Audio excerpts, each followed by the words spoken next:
Good evening, everyone. Tonight we'll step into a medieval castle. Echoes reverberate through its stone corridors, torches flicker along walls. You can almost hear the faint, love-cold wind slipping through the cracks of the heavy wooden doors. Such scenes may seem romantic to tourists, but if you actually lived here, especially on a winter night, you'd likely regret it within an hour. The reality is simple. Castles are freezing cold. Sleeping in one without central heating, insulated windows, or even a decent mattress by modern standards will quickly reveal your greatest enemy isn't hostile nights, it's the cold. You probably won't last, at least not without a few tricks up your sleeve. So before you unwind, take a moment to like and subscribe to the channel, but only if you genuinely enjoy the content I share here. If you're listening right now, please note your location and local time in the comments section. I'm fascinated by seeing the global distribution of my audience. Now, dim the lights. Slow your breathing. Imagine preparing for bed in a medieval fortress. You stumble across the stone floor of the great hall, your boots scraping against surfaces worn smooth by centuries of footsteps. Even beneath thick garments, the chill pierces your skin like a blade. Stone walls not only block warmth, but devour it entirely. Historians often hail castles as defensive marvels, yet seldom praise them as sanctuaries of comfort. The brutal truth is, those thick walls that withstand battering rams also imprison cold like giant refrigerators. Once the sun dips below the horizon, the indoor temperature plummets almost as rapidly as the outdoors. You find your breath condensing into white mist before your eyes. The air inside is stifling and damp, suffocating. Castles were designed to repel enemies, not to ward off the cold. Architects conceived moats, drawbridges, arrow slits, but insulation never graced their blueprints. A key fact worth remembering is that many Nordic castles were strategically built on wind-swept hilltops. From a military perspective, this was undoubtedly a brilliant move, allowing invaders to be spotted early, while the sloping terrain offered defensive advantages. But for those seeking peaceful sleep, it was nothing short of a curse. Gales lashed every surface, forcing biting cold through window frames and crevices beneath doors. If one deliberately sought a worse sleeping environment, it would be hard to find. You might think a fireplace would save the day, but it wouldn't. Even a roaring hearth in the great hall barely warmed its immediate vicinity. The farther from the flames, the deeper the chill. As you stagger toward your bedchamber, the room feels more like a cellar than a dwelling. Now for a curious tidbit. Late medieval travelers recorded, astounded by frost forming in castle bedrooms. Imagine waking to bed curtains dripping icicles, or discovering your wash basin frozen solid. Chroniclers treated such occurrences almost as routine, mentioning them only in passing. If your bedroom walls showed no frost in January, it was considered unusual. Yet even so, people found ways to survive. They developed rituals to prevent their bodies from turning into ice pops. Central to this was ritualized behavior. As night fell, the entire household followed a fixed pattern, striving to lock in every ounce of warmth. Though the castle was grand, nighttime always focused on shrinking living spaces. The hearth fire was lowered, beds were enclosed by curtains, clothing was layered until movement became difficult. All hoped the cold wind would not be too cruel. Imagine stepping into the medieval bedroom. The bed frame itself was an exquisite piece of woodwork, elevated high above the floor. This was not for decoration. It was a strategy against the cold air always sinks. Even so, the stone walls radiated chill upward. You could feel it the moment you slipped beneath the covers. Historians still debate whether castles truly grew or comfortable over time, or if later storytellers exaggerated the cozy legends of noble life. Some argue tapestries and heavy draperies did warm the room, while others insist, no matter how much fabric hung on the walls, the chill would always prevail. The truth likely lies somewhere in between. Conditions certainly improved, but never reach true comfort. You lie upon this imagined bed, as the wooden frame creaks, and the storm atlas beneath you rustles. Outside, the cold wind wails between the battlements, while a faint oil lamp flickers by your side. Even this mega light seems to struggle for existence, though still clad in daytime garments. Your toes begin to be consumed by the biting cold. Now the sounds of the castle nights seep in the distant echo of boots striking stone as guards change shifts. The creak of rafters beneath the frost, the bark of dogs in the courtyard. The thick walls muffled the sounds to a dull thud. You could even hear the crackling of water droplets freezing nearby. These noises did little to dispel the chill. Instead, they reminded you how merciless the outside world truly was. People love to imagine nobles nestled in warm chambers, while serfs shiver in their thatched huts. But curiously, sometimes commoners fare better. Their homes of wood and earth trap the lingering warmth of hearth fires more effectively than a lord's cavernous hole. A single fire blazing in a humble cottage is enough to warm an entire family. In contrast, you, a noble of the castle, might shiver within your stone-walled box. Even with 5 roaring fireplaces lit, the chill remains relentless. This irony was glaringly obvious to contemporaries. Surviving letters from clergy and noble visitors all mention the struggle to sleep soundly in castles during winter. They describe beds as splendid, yet nights as bitterly cold. Some even advise travelers to bring extra cloaks, not for adornment, but as a necessity for survival. As you imagine yourself curled up within, you begin to grasp the ingenuity required to endure the night far more than simply burrowing under blankets and hoping for the best. You must layer fabrics, pile furs, and draw curtains tight. Sometimes you even share a bed with companions, human or otherwise. Each step creates a microclimate within the harsh environment designed by nature and architecture. You construct tiny pockets of warmth. This experience reshapes your understanding of medieval life. These people were not merely warriors and lords, monks and maidens, but survival experts. Each night's sleep was a test, each winter a trial. The luxury of undisturbed sleep, now taken for granted, was then meticulously crafted through generations of ritual. Imagine the gratitude felt when faint warmth enveloped you, the sudden comfort of a dog pressing against your feet, the shivering delight of a hot stone by the bedside, or the small victory of keeping your bed frost-free all night. These moments etched themselves into memory far more vividly than any feast or hunt. Survival itself became profound memory. So tonight, as you lie in your modern bed, with the gentle hum of the heater, spare a silent thought for those who once huddled, shivering in stone chambers. Their nights were long, their dawns bitterly cold, yet they persevered. They found ways to sleep in spaces unfit for habitation. This wisdom will accompany you as the story delves deeper into the long nights of the Middle Ages, guiding us to explore each one, unraveling each mystery.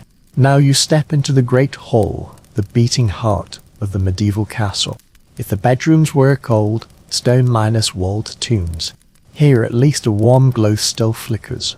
Long trestle tables span the floor, wooden surfaces polished smooth by countless elbows, knees, and clinking cups. The air thickens with the scent of roasting meat, spilled beer, damp wool, and the ever-mind's present smoke. The flames in the central hearth roar to life, amidst the encroaching darkness of winter nights, forming a stubborn block of orange heat. After sunset, this place best captures the castle's vitality. People gather here, not merely to eat, but to soak up as much warmth as possible before retreating to their cold chambers. Servants bustle back and forth, carrying long loaves of bread, beer mugs, and platters brimming with steaming thick soup. Dogs scavenge at their feet, wagging tails and hope of scraps. The hall roars like a battlefield. Laughter, song, and the clatter of cutlery against plates rise and fall. Here, you almost forget the gale howling outside the battlements, frost crystallizing on the window panes. The truth is, the great hall is often the only space in a castle that can barely stay warm. A massive open hearth dominates the center or end of the room. In winter, the flames scarcely die down. To sustain the fire, whole logs are hauled in. Sometimes, even entire tree trunks. Nobles claim seats by the hearth, bathed in golden light, while servants and commoners shiver at the edges. But the crucial point is, even in this grand hall, warmth reached only a limited area. The farther one moved from the flames, the colder the air grew, until it seemed even the walls exhaled frost. He rose upward, trapped between the soot-stained rafters, while those on the floor huddled undercloaked, curled in two tight balls. Truth be told, only a handful truly felt warmth. The rest merely feigned warmth. Historians record an amusing anecdote. Banquets sometimes served strategic heating purposes. Nobles deliberately scheduled grand gatherings during bitter winters, knowing the combined body heat of hundreds mingling with the firelight could make the hull feel almost warm. Some accounts even mention servants being ordered to stand tightly packed to generate extra heat. Thus, feasting was both celebration and a means of survival. Yet the hull's warm glow proved fleeting. As the banquet ended, minstrels packed away their instruments. They staggered from their seats, and the bonfire was left to smoulder weakly. Embers glowed red. This was the last stand against the cold. Shadows lengthened upon the stone walls. The warmth clung to and the evening swiftly dissipated. Within a couple of hours, the grand hall would once again fall into icy silence. Imagine yourself now, standing by the fire, reluctant to leave, stretching out your hands to draw the last bit of warmth. Your cheeks burn hot, yet a chill creeps up your spine, a reminder of the cold night awaiting upstairs. Smoke stings your eyes, tangles in your hair, but you still dread the moment of climbing the spiral staircase back to your bedchamber. Historians still debate whether certain castles developed more sophisticated heating systems for their great halls. A few scholars argue that vents and flues could circulate warmth, especially in later periods. Others dismiss this as wishful thinking, pointing out medieval architecture prioritized anything but comfort. The prevailing view leans toward a harsher truth. The great hall remained only slightly warm around the hearth, the rest bitterly cold. Even the sounds reminded you. This was no cozy cottage, but the lair of a serpent of power. Every echo of laughter reverberated, each footstep amplified, until the soundscape itself felt too vast, too cold. When the hall lay empty, the silence suffocated like the belly of a beast. Nothing captured this atmosphere better than that transitional journey, the long walk from hall to bedchamber. Imagine leaving the embrace of golden flames, stepping into a narrow passage, lit only by a single torch. The cold wind instantly lashes your face through the arrow slits and unsealed door cracks. The biting air pierces like a blade. Your breath freezes into white mist once more. The warmth that had seeped into your bones vanishes in an instant, as if the entire castle were devouring this last vestige of warmth. From the temporary comfort of one's dwelling, stepping into the turning point of endless chill. This is the very essence of a medieval night. Sometimes nobles lingered too long in the great hall, almost falling asleep there outright. High-minus backbenches drawn close to the hearth could serve as makeshift beds. Servants or guards would often collapse beside the embers, rather than face their own chambers. Sleeping by the fire carried risk sparks, smoke, and restless sounds. Yet compared to the cold stone bed above, it remained irresistible. History also records a curious detail. Travelers often complained that the journey from the great hall to their chambers was more agonizing than the sleep itself. This brief exposure to the cold during the journey was described as a physical assault. People spoke of shivering all night long because of this passage, as if the castle itself were punishing you for daring to dream of a moment's comfort. The fading light of the hall was also psychological. You knew that once you left its glow, the long night will be mercilessly cold. The hall is not merely a room. But a ritual lay, gathering to draw warmth before surrendering to the cold. Each torch extinguished, each cup drained, brings you closer to the shivering agony of the bed. Even in the flickering candlelight, you sense how fleeting this comfort is. The roaring flames now murmur, sparks sputter and die. A servant listlessly pokes the hearth, then gives up, leaving the embers to fade. The sounds of laughter and feasting have vanished, replaced by the castle's lonely moan as it sinks into the night. So you reluctantly turn and climb the staircase, your cloak wrapped tightly around you. With each step, the warmth of memory fades. The lingering glow of the hall haunts your mind like a dream. How you wish this illusion could last, but your toes are already numb. Your fingertips ache unbearably. You know the rest of this night will be a battle against the cold. That fleeting radiance once held everyone's sanity before the chill reclaimed its territory. People gathered for feasts, rituals bathed in firelight. Without this hall, the castle would be unbearable. With it, they could at least relive the touch of warmth, even if only for a few hours. Now you climb to the castle's heights, far from the fading glow of the great hall. The air shifts abruptly. The warmth of the fire fades, replaced by a damp, cold seeping into your bones. The walls are thicker than any modern home could imagine. Sometimes 12-foot thick stone walls separate you from the outside world.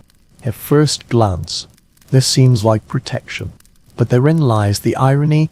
Those very walls that block arrows and siege engines also trap the cold within the castle.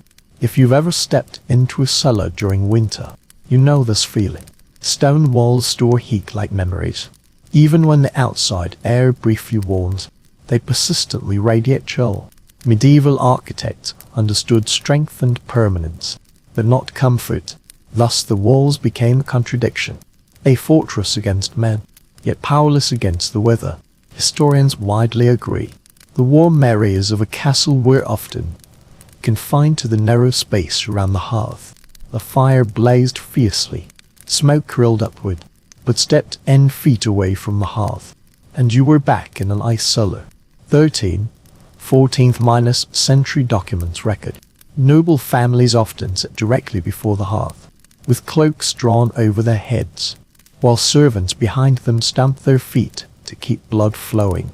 The fire created only a barely tolerable bubble of warmth, while the surrounding stone walls stubbornly refused to release heat. At this moment, a traveler's journal contains a curious note. Someone complained that the walls themselves sweated. The icy stone walls condensed moisture, forming streaks of water that trickled down, making the interior unbearably damp. Imagine tossing and turning all night, with a constant sound of dripping water hitting the floor beside your bed. Hardly the lullaby you'd wish for. In certain seasons, moss would even grow on the interior walls. Yes, though you dwell within a castle, at times it feels more like residing in a cave. Modern scholars still debate whether tapestries and draperies truly served a practical purpose. We envision magnificent walls adorned with sumptuous fabrics.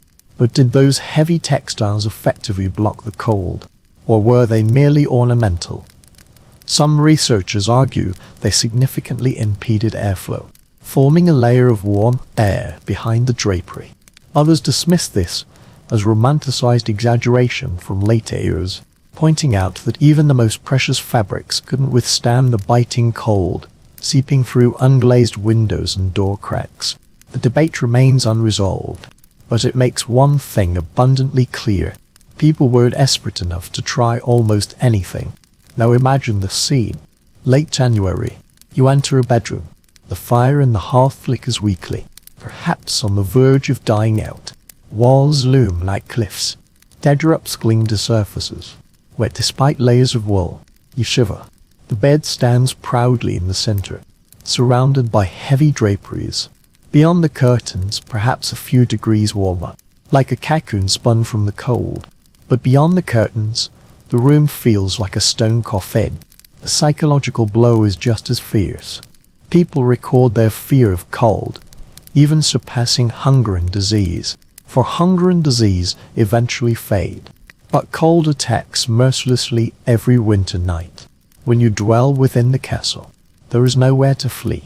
This feeling of imprisonment within your own home is etched deep into the soul.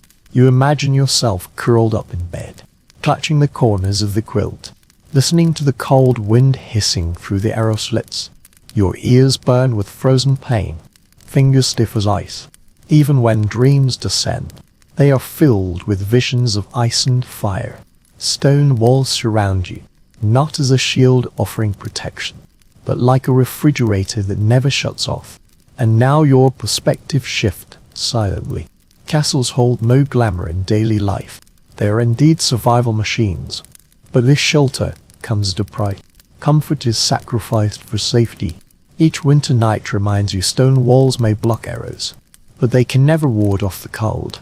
The deeper you ponder, the clearer the truth becomes.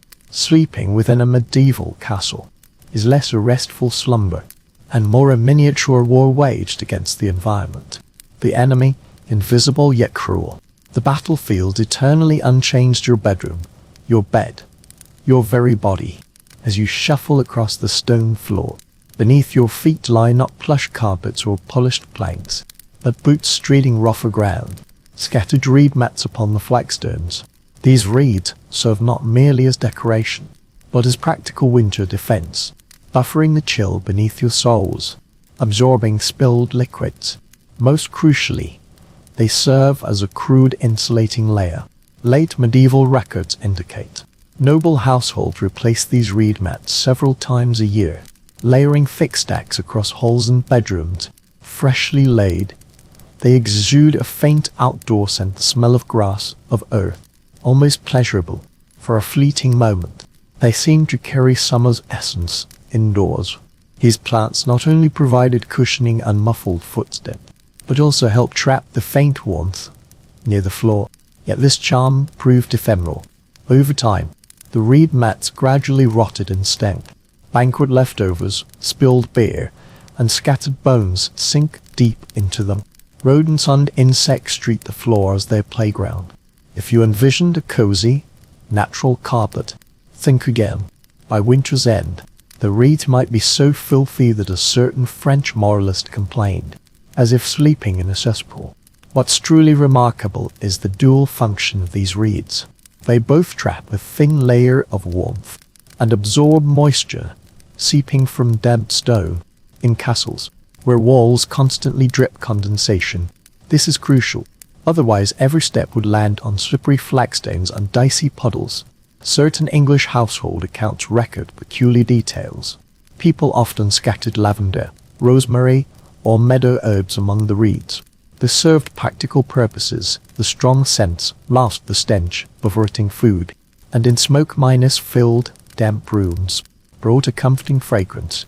Imagine sinking into bed, amid the heavy scent of damp wool and wood smoke, and catching a faint whiff of lavender. It wouldn't ward off the cold, but it might make the long night slightly more bearable. Architectural historians still debate the practical effectiveness of these reed mattresses. Some argue they genuinely formed an insulating layer, creating warmth between the cold stone and human feet. Others see them as purely symbolic rituals of cleanliness, emphasizing that heat primarily escapes through walls and ceilings. Regardless, evidence remains fragmentary, and questions linger. Did these reed mattresses truly provide warmth?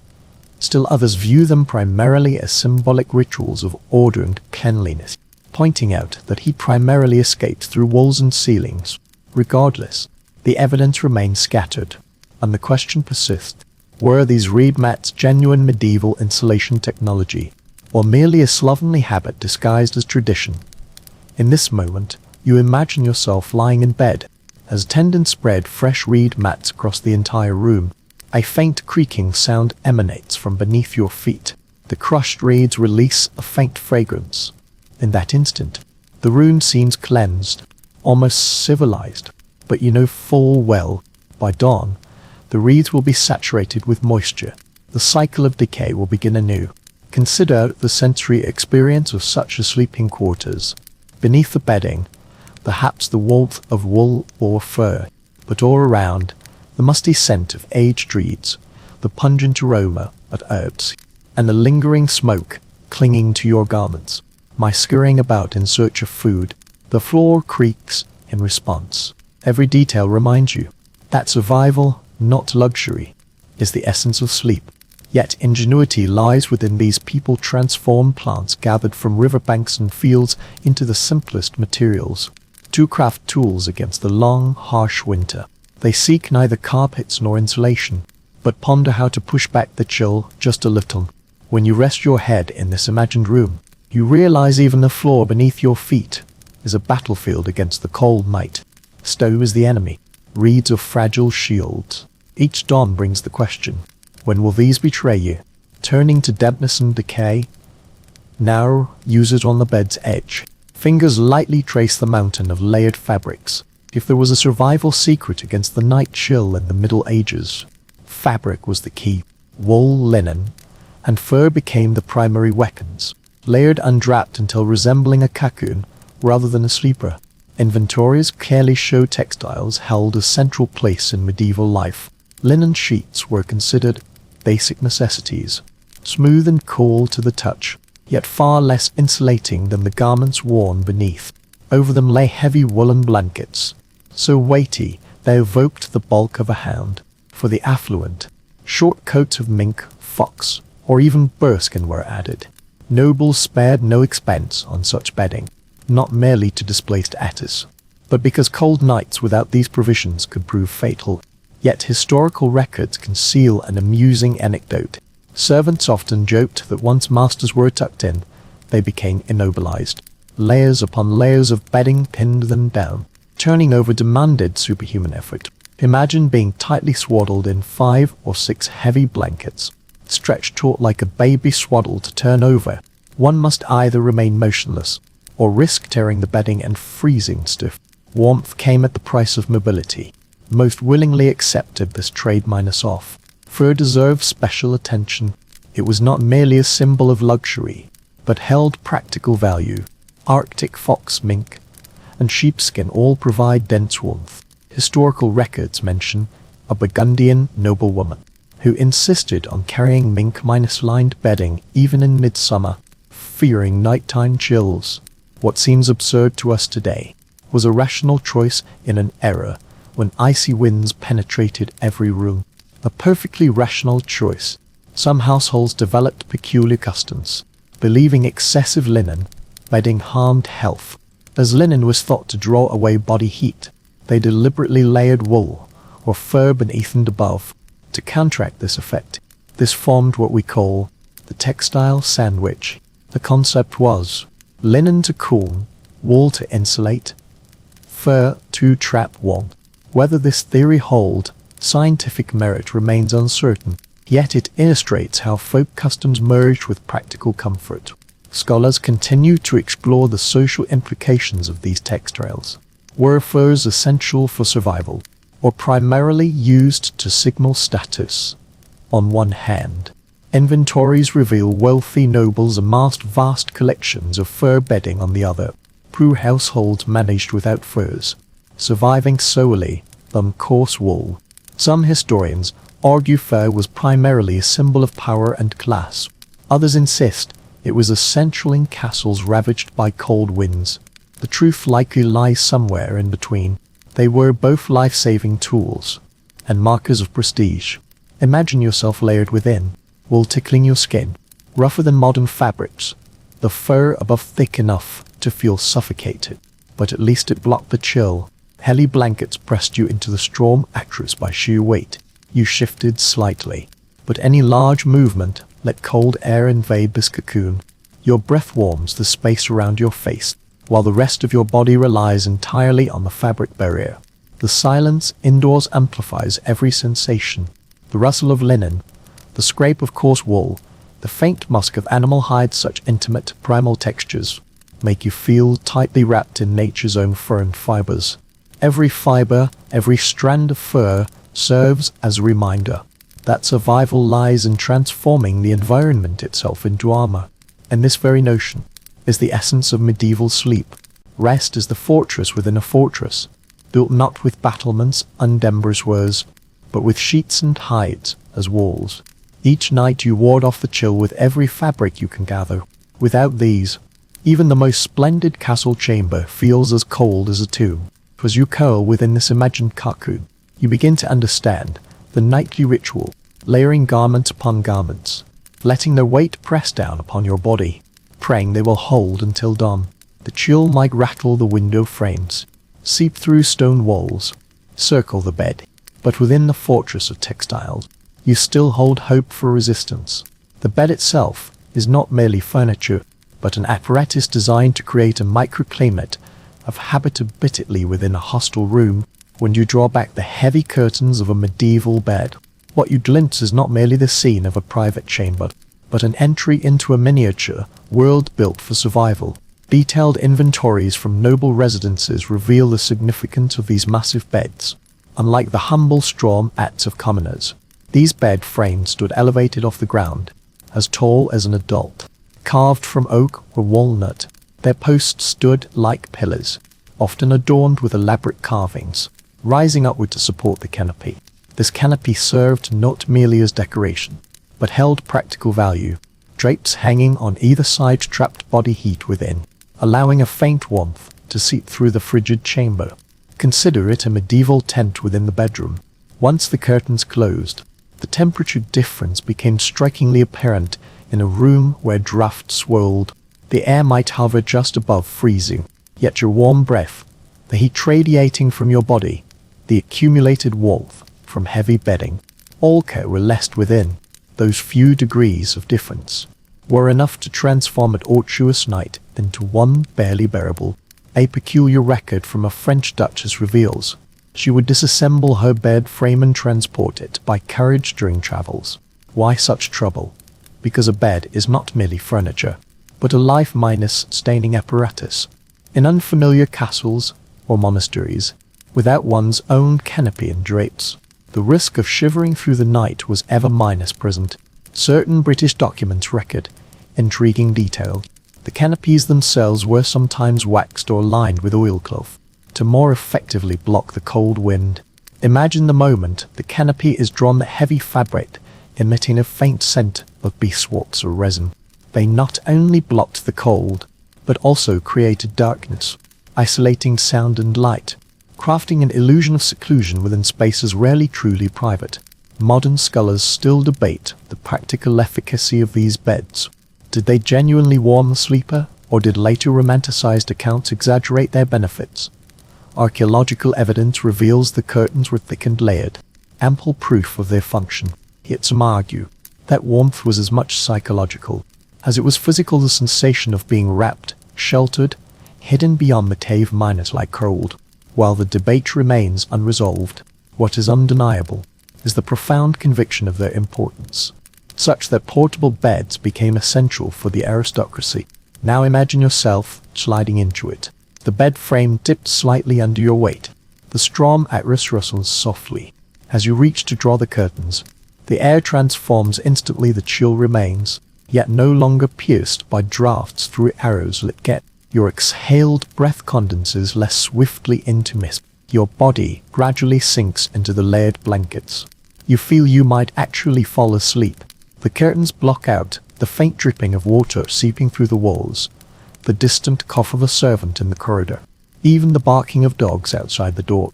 The room is filled with the scent of fabric and fur, vaguely tinged with musk, yet it is comforting. When you turn over, only the rustle of bedding reaches your ears.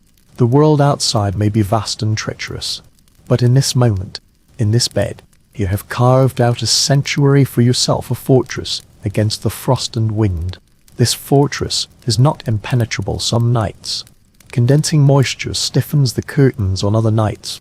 Smoke from the hearth drifts indoors, choking you awake. Yet for most nobles, the canopy bed remains the finest defense against the cold night's siege. Only now do you grasp the wisdom of medieval people lay not in grand inventions, but in subtle ingenuity. No central heating. Then forge your own private climate bubble, lacking insulation. Hang heavy drapes to seal yourself off. Each night was a battle against the cold. and the four-liners poster bed became the ultimate vessel for a truce. Imagine lying within it now, eyelids heavy. The world beyond the curtains gradually sinks into silence. The chamber remains cold, the castle still drafts, but you have out a space where survival is possible. You drift into slumber, not because the night has warmed, but by the ingenuity of fabric and woodwork, barely outwitting the chill. Yet beneath layers of quilts and drapes, the foundation of restful sleep ultimately lies in the mattress itself. What lies beneath you determines whether you drift off peacefully, or wake up aching, shivering, and full of complaints. Medieval bedding came in all shapes and sizes, with feather beds and straw mattresses standing out. Down beds represented the height of luxury. Imagine sinking into a cushion filled with goose or duck feathers, soft and resilient, warmly cradling your body. Manor inventories oft unlisted multiple down beds. These beds were meticulously preserved. They travelled with the lord wherever he journeyed.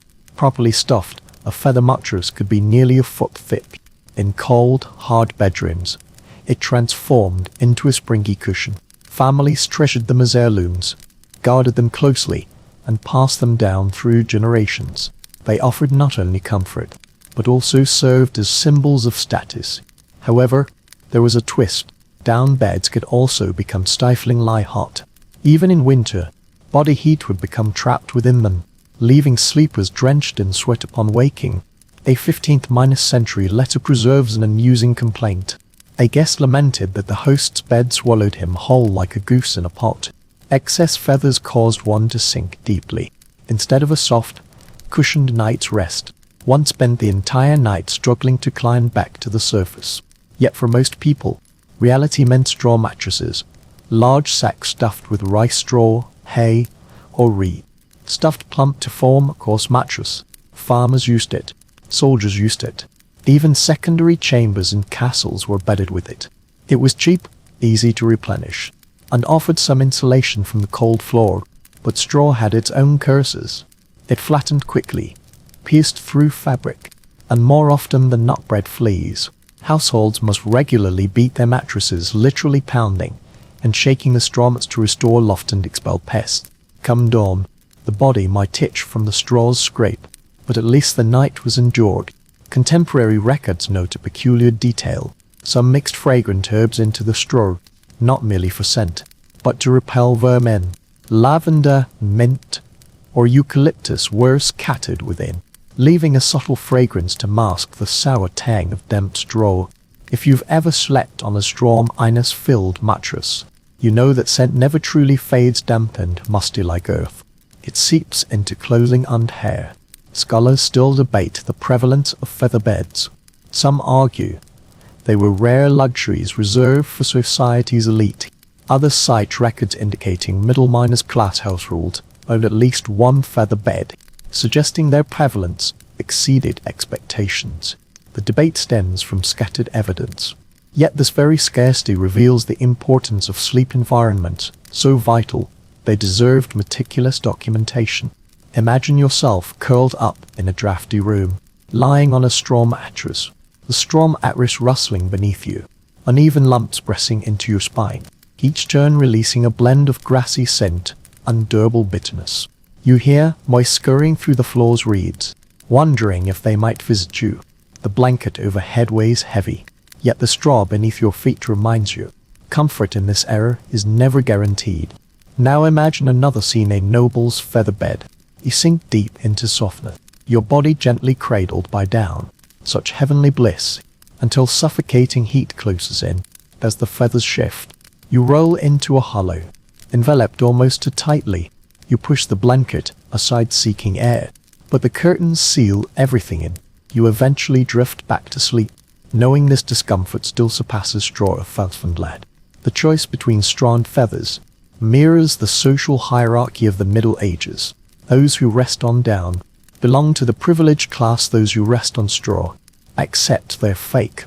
Yet both are responses to the same challenge, sustaining life in cold, unforgiving stone chambers. So as you drift off tonight upon your imagined bed, you'll understand medieval sleepers were never passive. Every mattress, whether crude or ornate, represents effort, adaptation, and small victories over the cold. You don't merely collapse onto a bed, you make a strategic choice, sink into down or endure straw, all to survive until dawn.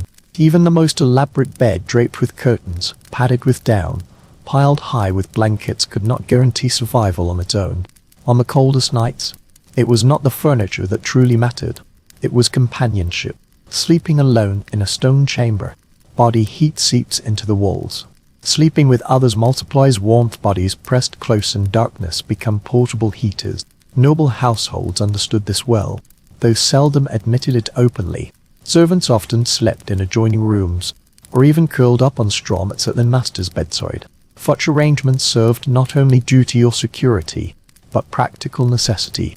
The more bodies shared a space, the higher the temperature, even by precious few degrees. At first, the warmth might go unnoticed, but come midnight, when frost condenses on the inner side of curtains, every additional body becomes vital. Medieval monastery records show monks lined up in rows within drafty dormitories, sleeping side by side on mattresses or straw beds. This practice embodied not only communal discipline, but also a survival strategy. In cramped quarters, body heat formed a thin insulating layer. The same principle applied in military encampments. Soldiers huddled in cloaks, lined up in rows, believing the collective could withstand the cold better than any individual alone. A curious anecdote circulated through 14th-century English manners, where a nobleman specifically instructed in his will to permit his favourite squire to sleep beside the master's hearth at night. Scholars interpret this not merely as a mark of favour, but as recognition that a companion's warmth held equal value to inheritance rights. Being invited to share a bed and room was not merely an act of intimacy, but a privilege to gain warmth. Of course, this custom held deeper meaning. Animals, dogs in particular, became practical heaters. Though the term Night of the Three Dogs originated from later folk legends, its concept was rooted in reality. Medieval people often shared beds with hunting dogs, not merely for companionship, but for the warmth they radiated. With two large mastiffs curled at one's feet, frostbite on toes could be avoided. Travers even recorded instances in certain inns, where guests huddled together with dogs, goats, or even sheep to sleep. Though the odors were pungent, warmth trumped fragrance. Regarding the social acceptance of shared beds among the nobility, scholars still debate the matter. Some argue it was commonplace, lords sharing beds with trusted retainers, ladies sharing pillows with maids, travelers sharing quilts with strangers. Others insist the upper classes strictly limited such intimacy. Strictly regulated, servants could only sleep on straw mats beside the bed, and were forbidden to enter the bed itself. Yet it was evident that among the common folk, sharing beds was utterly ordinary. Entire families huddled together, parents, children, and often grandparents, two limbs tangled beneath a single quilt. When survival was the paramount concern, privacy became insignificant. Imagine lying in such a bed now, not alone, but shoulder to shoulder with another. The first few minutes feel awkward. Elbows bump, someone coughs, blankets slip, but soon warmth deepens. Body heat weaves a shared cocoon. You feel the dog's weight at your feet. Hear your companion's soft breathing. Muscles gradually relax. Outside the castle, wind howls, but curled up in this human mass, you almost believe in comfort's existence. Of course, this arrangement has its drawbacks. Fleas and lice spread easily. Whispers in the dark carry secret. Yet when you weigh these annoyances against the risk of shivering all night, unable to sleep, the choice becomes clear. You choose warmth over dignity, companionship over solitude. Two modern minds. The idea of sharing a bed with servants, siblings, or animals might feel unsettling, but for medieval sleepers, this was a survival strategy passed down through generations. Common sense taken for granted. In a world of ice and stone, an extra body was a blessing. So as you wrap yourself tightly in your bedding tonight, think of those ancient sleepers facing the same cold, but far more vulnerable. Their solution was simple. Share the only warmth available. Pray for the night's mercy. Imagine the moment you extinguish the candle and slip beneath the covers tonight. What sustains your life is not merely the quilt and bed curtains, but the very garments you wear. Unlike modern people who sleep in pajamas or even naked, medieval sleepers often wrapped themselves as tightly at night as they did by day. Clothing itself became part of the insulation system. Household accounts and surviving garments reveal the nightgown as the essential nighttime garment. This long, loose linen garment resembled an oversized smock. Linen might not sound particularly warm, yet it was a practical choice, easier to wash than wool, smooth to the touch, and breathable. Depending on the cold, people would layer a woolen surcoat or even a cloak over it. For medieval people, more layers were better, but one detail stands out: the einteicht qua. This small cloth cap was either tied under the chin or wrapped tightly around the head. Why such emphasis on covering the head? Because it was widely believed, and quite reasonably, that the body lost most heat through the head. A medieval sleeper without a qua was like a knight without armor, a dangerous vulnerability. Illuminated manuscripts even depict figures crawling into bed with their heads neatly swathed, looking more ready for battle than sleep. The length of nightgowns varied by individual. Poor families improvised with whatever was available, often repurposed swapping undergarments as nightwear. Wealthy nobles commissioned nightgowns embroidered with intricate patterns or trimmed with fur. Certain noble women even wore nightcaps adorned with ribbons, though these were likely impractical. Regardless of style, the core principle was unambiguous: to envelop the entire body as completely as possible. A peculiar recommendation appears in 15th-century medical texts. Sleepers should bind their feet with linen or woolen cloth to ward off the night chill. This was not a fashion statement, but an early medical recognition of the extremities' vulnerability to freezing. Before sleep, people would wrap strips of cloth around their toes, ankles, and even hands, creating makeshift socks and gloves. One can almost feel the chill of that era. Hands swaddled like infants, feet cocooned like silkworms, every inch of skin enveloped by the bitter cold. Yet academic debate persists. Scholars remain divided on the prevalence of dedicated nightwear versus repurposed swapping daytime garments. Some argue peasants had no night attire at all, simply sleeping in their daytime clothes. Others cite wills and inventories mentioning specific night linens, suggesting dedicated nightwear was common at least among the upper-middle classes. Both perspectives hold merit. It depended on social class and geographical region. It all agreed that nighttime warmth was non-negotiable. Now, imagine preparing for bed this way. Shedding heavy outer garments. Slip into a long linen shirt. Pull the hood tightly over your ears, cold nibbling at your neck, until you draw the quilt up to your chin. Each woven fiber adds a slender barrier, intertwining into cocoon, like shelter. Even if the best whispers cold, and the room is bone chilling, at least your body becomes a fortress of cloth. Sensory details become vividly distinct. The linen first touches cool and slightly rough, gradually warming with body heat. The wool carries the scent of flax and linseed oil, an earthy fragrance that brings comfort. The einteicht gently envelops the head, blocking out sound, bestowing a sense of security in being wrapped. You curl into a cocoon, like posture, quietly awaiting sleep's descent. The nightgown exists not merely for warmth, but also for propriety.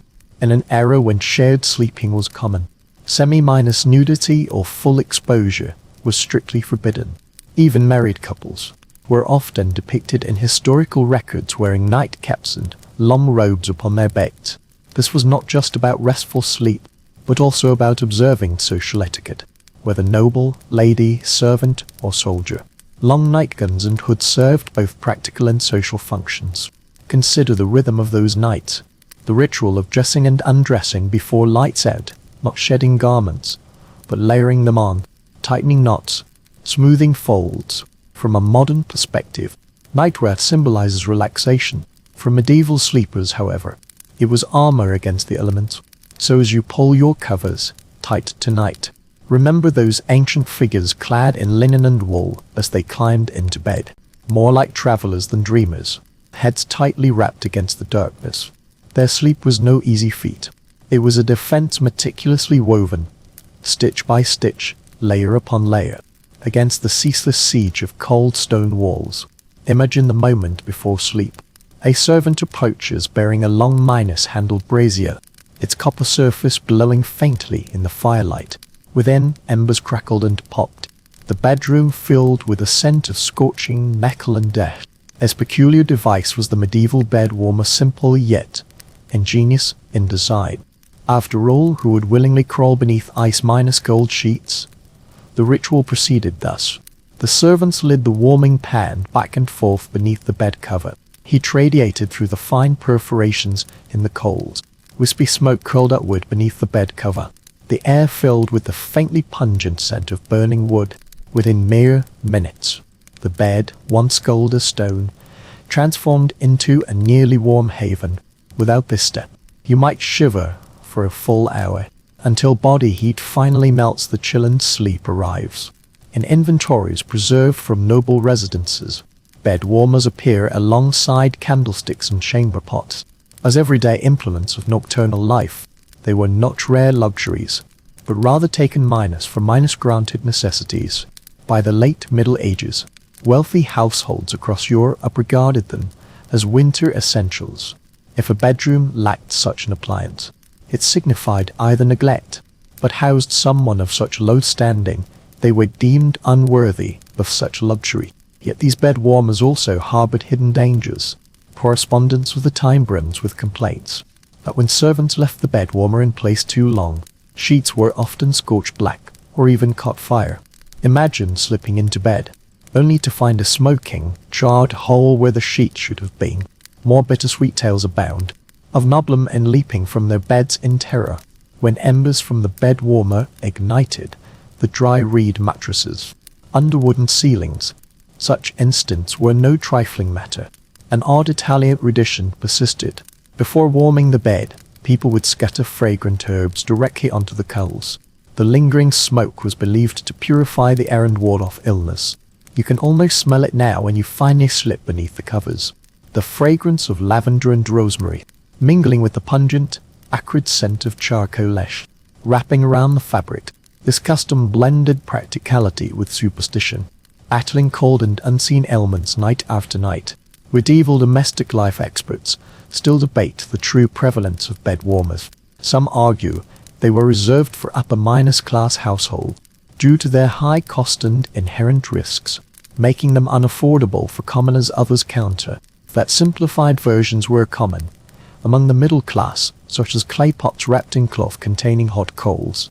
The truth remains elusive, as few such humble devices survived. Yet, it is evident that regardless of form, methods for preheating beds were indeed present across all social strata. Imagine witnessing this process in your own bedroom. A servant smoothly glides the bed warmer across the sheets. A faint mist rises amidst the rising dampness.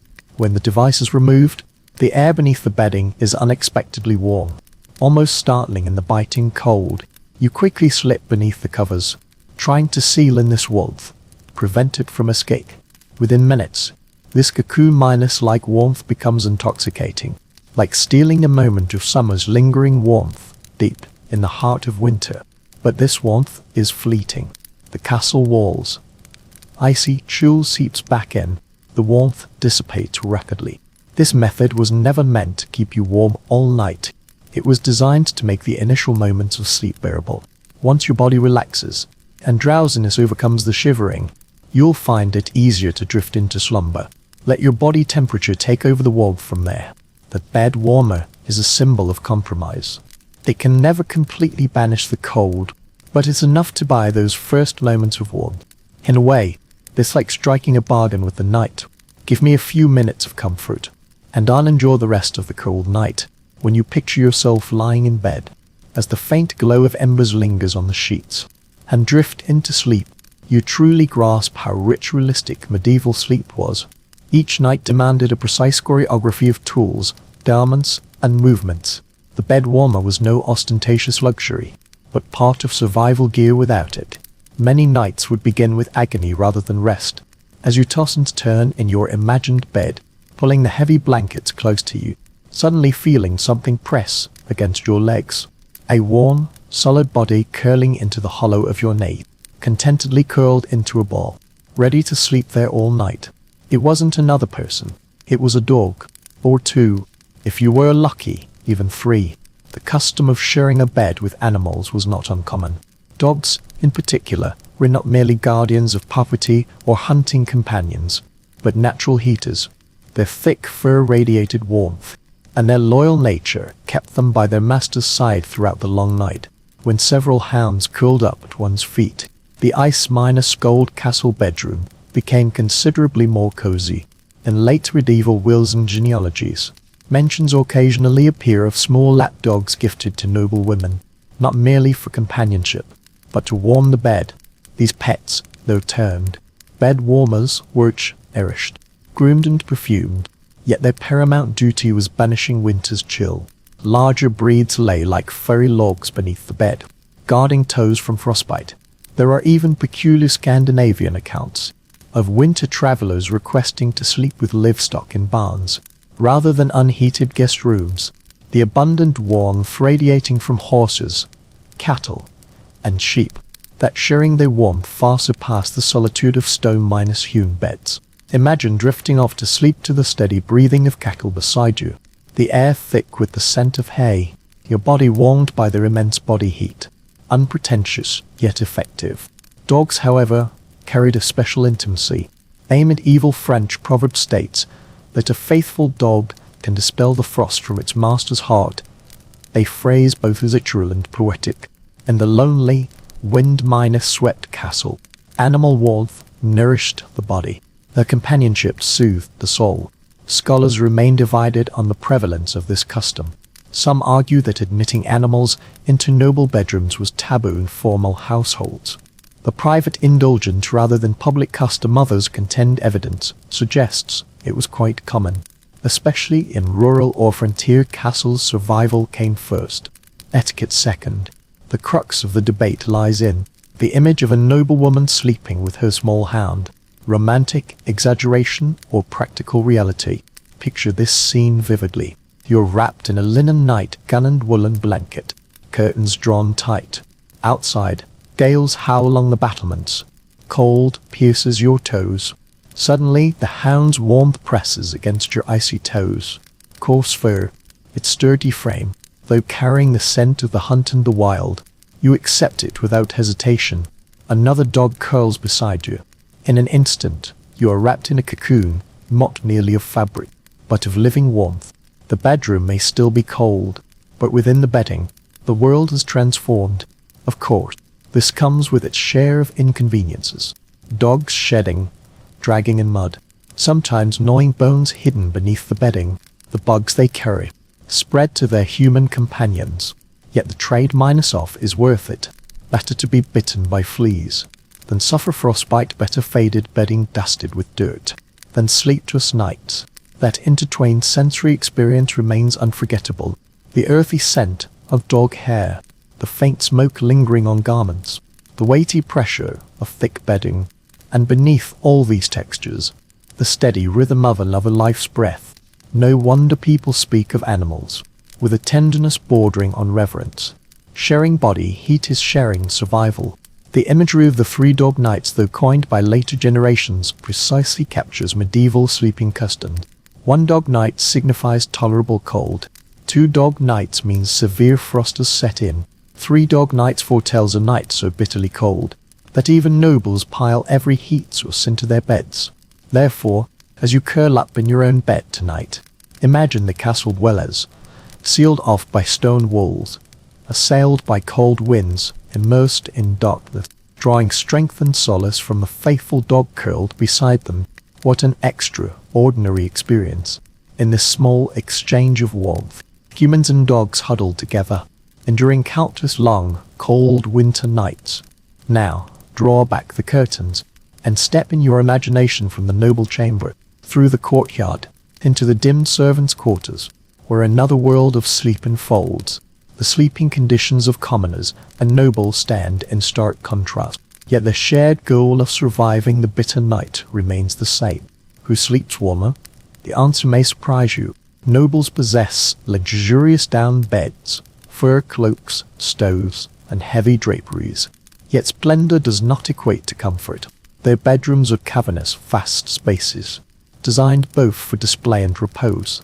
Such expanses make warmth a luxury, even as the hearth blazed fiercely. Stone walls absorbed heat like sponges. Thus, though lords reclined upon beds piled high with down and furs, the air they breathed still condensed into cold mist before their eyes. Meanwhile, commoners dwelled in humble dwellings of timber and earth, so compact that a single hearth warmed the entire interior. Thick thatched roofs served as insulation.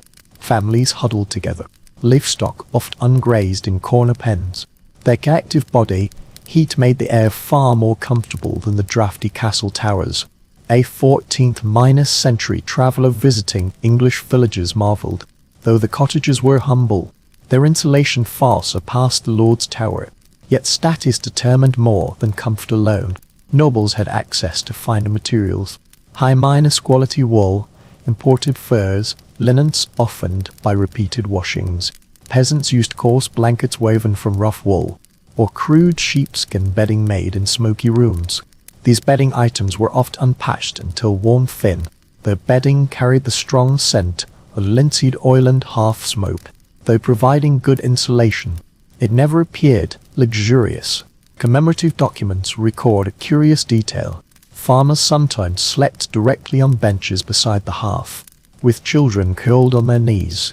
They risked sparks and smoke, yet proximity to the fire ensured warmth. In contrast, noble bedrooms separated from the hall often lacked such immediate heat sources. Comfort was thus unevenly distributed, and not necessarily logical. To this day, researchers remain perplexed by the true hierarchy of wealth. Did wealth necessarily translate to better sleep? Or did peasants, in cramped yet warm cottages, weather the long winter nights more peacefully? Evidence points to both possibilities, and scholars remain divided. Some argue nobles maintained superiority through layers of textiles, others insist the compact communal spaces of the lower classes offered practical warmth unattainable by aristocratic opulence. This debate remains unresolved, highlighting how sleep itself mirrors social stratification. Consider these two scenes juxtaposed. In the castle, nobles toss and turn beneath heavy garments, breath condensing into white mist. Each gust of wind rattling the window frames echoes through the vast halls in the village. Peasants huddle on straw mattresses before the hearth. Children curled like kittens, the scent of the livestock shed wafting nearby. One bed, opulent yet rigid, the other, cramped yet simple, but whose body awoke warmer. This question remains unanswered. Perhaps there is no universal answer, yet noble and peasant alike shared one truth. They learned to adapt. Medieval knights. Survival lay not in absolute comfort, but in learning to coexist with hardship, constantly reshaping their dwellings and habits. Until rest was found, nobles may flaunt opulence. Peasants may rely on intimacy and simplicity, yet all tremble beneath the same winter night stars, drifting into dream, marching toward the dawn. When you sink into your warm bed tonight, you may grasp this irony. Status dictated the furnishing, but seldom determined the quality of medieval sleep. Sometimes the humblest cottage harbors truer warmth than the grandest hall. You might imagine noble beds never moved after all, those carved posts and draped canopies from a weighty monolith. But, in truth, families oft unshifted sleeping quarters with the seasons. The bedroom was not a constant sanctuary, but a space that shifted flexibly with sunlight, fire sources, and wind direction. In other words, they chased sunlight in winter and avoided it like the plague in summer. Documents from noble estates clearly reveal this custom. Certain castles featured winter and summer bedrooms, not for scenic variety, but out of necessity for warmth. During the cold months, family members moved into south-facing rooms, where only a few hours of faint sunlight filtered through the window frames. Here, the walls stored slightly more heat. The air felt marginally milder. Morning hours were not quite so bitterly cold. When summer arrived, they abandoned the sun-drenched spaces and withdrew to the cooler north-facing rooms. The accounts of Edward of East Court provide detailed records of entire sets of bedding and furniture being moved seasonally. Servants transported feather mattresses, linen textiles, and tapestries from one chamber to another, erecting temporary quarters where the king rested. Though logistically taxing for inhabitants of stone palaces, mobility was a survival imperative. A courtier named unwind left behind a peculiar letter of complaint, claiming a frost year had claimed his bedroom. He wrote that the walls were so damp and cold he could not sleep, and had to retreat to a narrow room facing the morning sun. This passage reminds us that within the castle, the very structure itself was the adversary. Rooms were seized by the cold, abandoned, and then reclaimed again with the seasons. Archaeologists and architectural historians still debate whether each castle featured multiple seasonal living quarters, or merely a luxury reserved for the grandest estates. Some argue most castles possessed only a handful of rooms suitable for sleeping, forcing residents to endure the cold in place others insist. Evidence from window placement, fireplace layout, and surviving documents proves seasonal habitation was deliberate design. Though the debate remains unresolved, the imagery remains compelling. Noble families migrated within the castle walls like migratory birds, changing residences with the season. Imagine following such a rhythm. In autumn, you begin to watch the sunlit side of the castle's main tower, knowing the long nights ahead will demand every advantage. Servants dismantle your bed, carrying away bed frames, mattresses, and draperies piece by piece. Carpenters, adjustments to pillars echo through the new quarters. Tapestries are nailed tight to block the chill. By the time the first frost arrives, you lie undisturbed in a room where dawn's light gently seeps through, sensory details vividly present. Upon awakening, soft sunlight filters through the shutters. The scent of freshly hung woolen curtains lingers. The faint rustle of servants sweeping straw from the floor of the vacated bedroom is faintly audible. This migration did not dispel the chill, only transformed it from unbearable to bearable. Farmers to shift their sleeping quarters with the seasons, though with greater spontaneity. In winter, the family gathers around the hearth, crowding into a single room to sleep by the fire. In midsummer, they retreat to attics or barns, seeking cooler air. Whether in castle or cottage, sleep moves with the wind, governed by nature's rhythm, not interior design. This custom reminds you that medieval life seldom featured fixed bedrooms as we know them today. The bedroom was not a permanent sanctuary, but a temporary encampment within the stone fortress. Beds were relocated, sleeping quarters rotated. Life shifted with the seasonal rhythm. The castle pulsed with vitality, reshaped by light, shadow, and temperature, its inhabitants migrating within its walls like nomads. Herein lies another truth of medieval sleep. It was dynamic, not static. The battle against the cold demanded movement, planning, and constant adjustment. You could not choose your sleeping spot at will. Sleep was dictated by the sun's path, the wind's direction, and the humidity's winds. Year after year, as the earth rotated, this cycle never ceased. Try standing for a moment at the narrow window of a medieval bedchamber. Feel the air currents brush against your skin.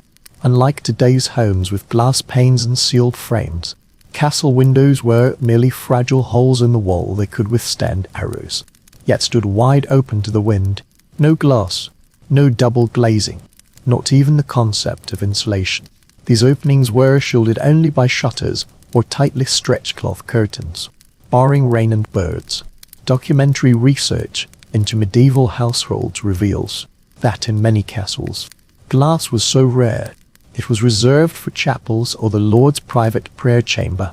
Ordinary rooms featured wooden shutters, thick planks that could be locked from within. In summer, they were opened for light and air. In winter, doors and windows were tightly shut. They creaked in the wind, yet the boards could not prevent the cold from seeping in. The chill crawled through the cracks, gradually dampening the interior. A practical solution was to hang cloth curtains over the openings. Sometimes linen was soaked in oil and wax to make it translucent and rain-resistant. By daylight, this curtain allows amber-hued light to seep through, soft and hazy like sunlight filtering through parchment. After nightfall, though the curtain muffles the wind's howl, it cannot fully block, the fabrics flapping, the window frames trembling. Sleepers gradually grow accustomed to this eternal reminder their fortress remains porous. The horn windows documented in 13th-century French household ledgers are particularly intriguing. Animal horns were sliced into thin sheets, spiked and polished to translucency before being inlaid into wooden frames. Though crude, they proved sturdier than cloth curtains. They admitted faint light and withstood weather better, yet quickly yellowed and warped. Imagine gazing through such bitter frames, the world blurred like misty glass, yet the air within the room grew slightly less cruel. Archaeologists and architectural historians still debate the prevalence of such horned windows or oilcloth screens. Some argue they were merely luxuries for grand castles. Most households still relied solely on shutters. Others contend that in the late Middle Ages they were unexpectedly widespread in Northern Europe. Though evidence is fragmentary, the debate itself reminds us how desperately people sought to erect temporary barriers between themselves and the bitter cold. Others point out that by the late Middle Ages, such windows were surprisingly common in Northern Europe. Though evidence is sparse, the debate itself reminds us how desperately people sought to erect temporary barriers between themselves and the bitter cold. Now, imagine standing before this window, with shutters drawn and cloth curtains nailed to the frame. A sharp line of frost still clings to the sill's edge. As you lean closer, your breath forms a white mist. Outside the window, moonlight glistens on pristine snow.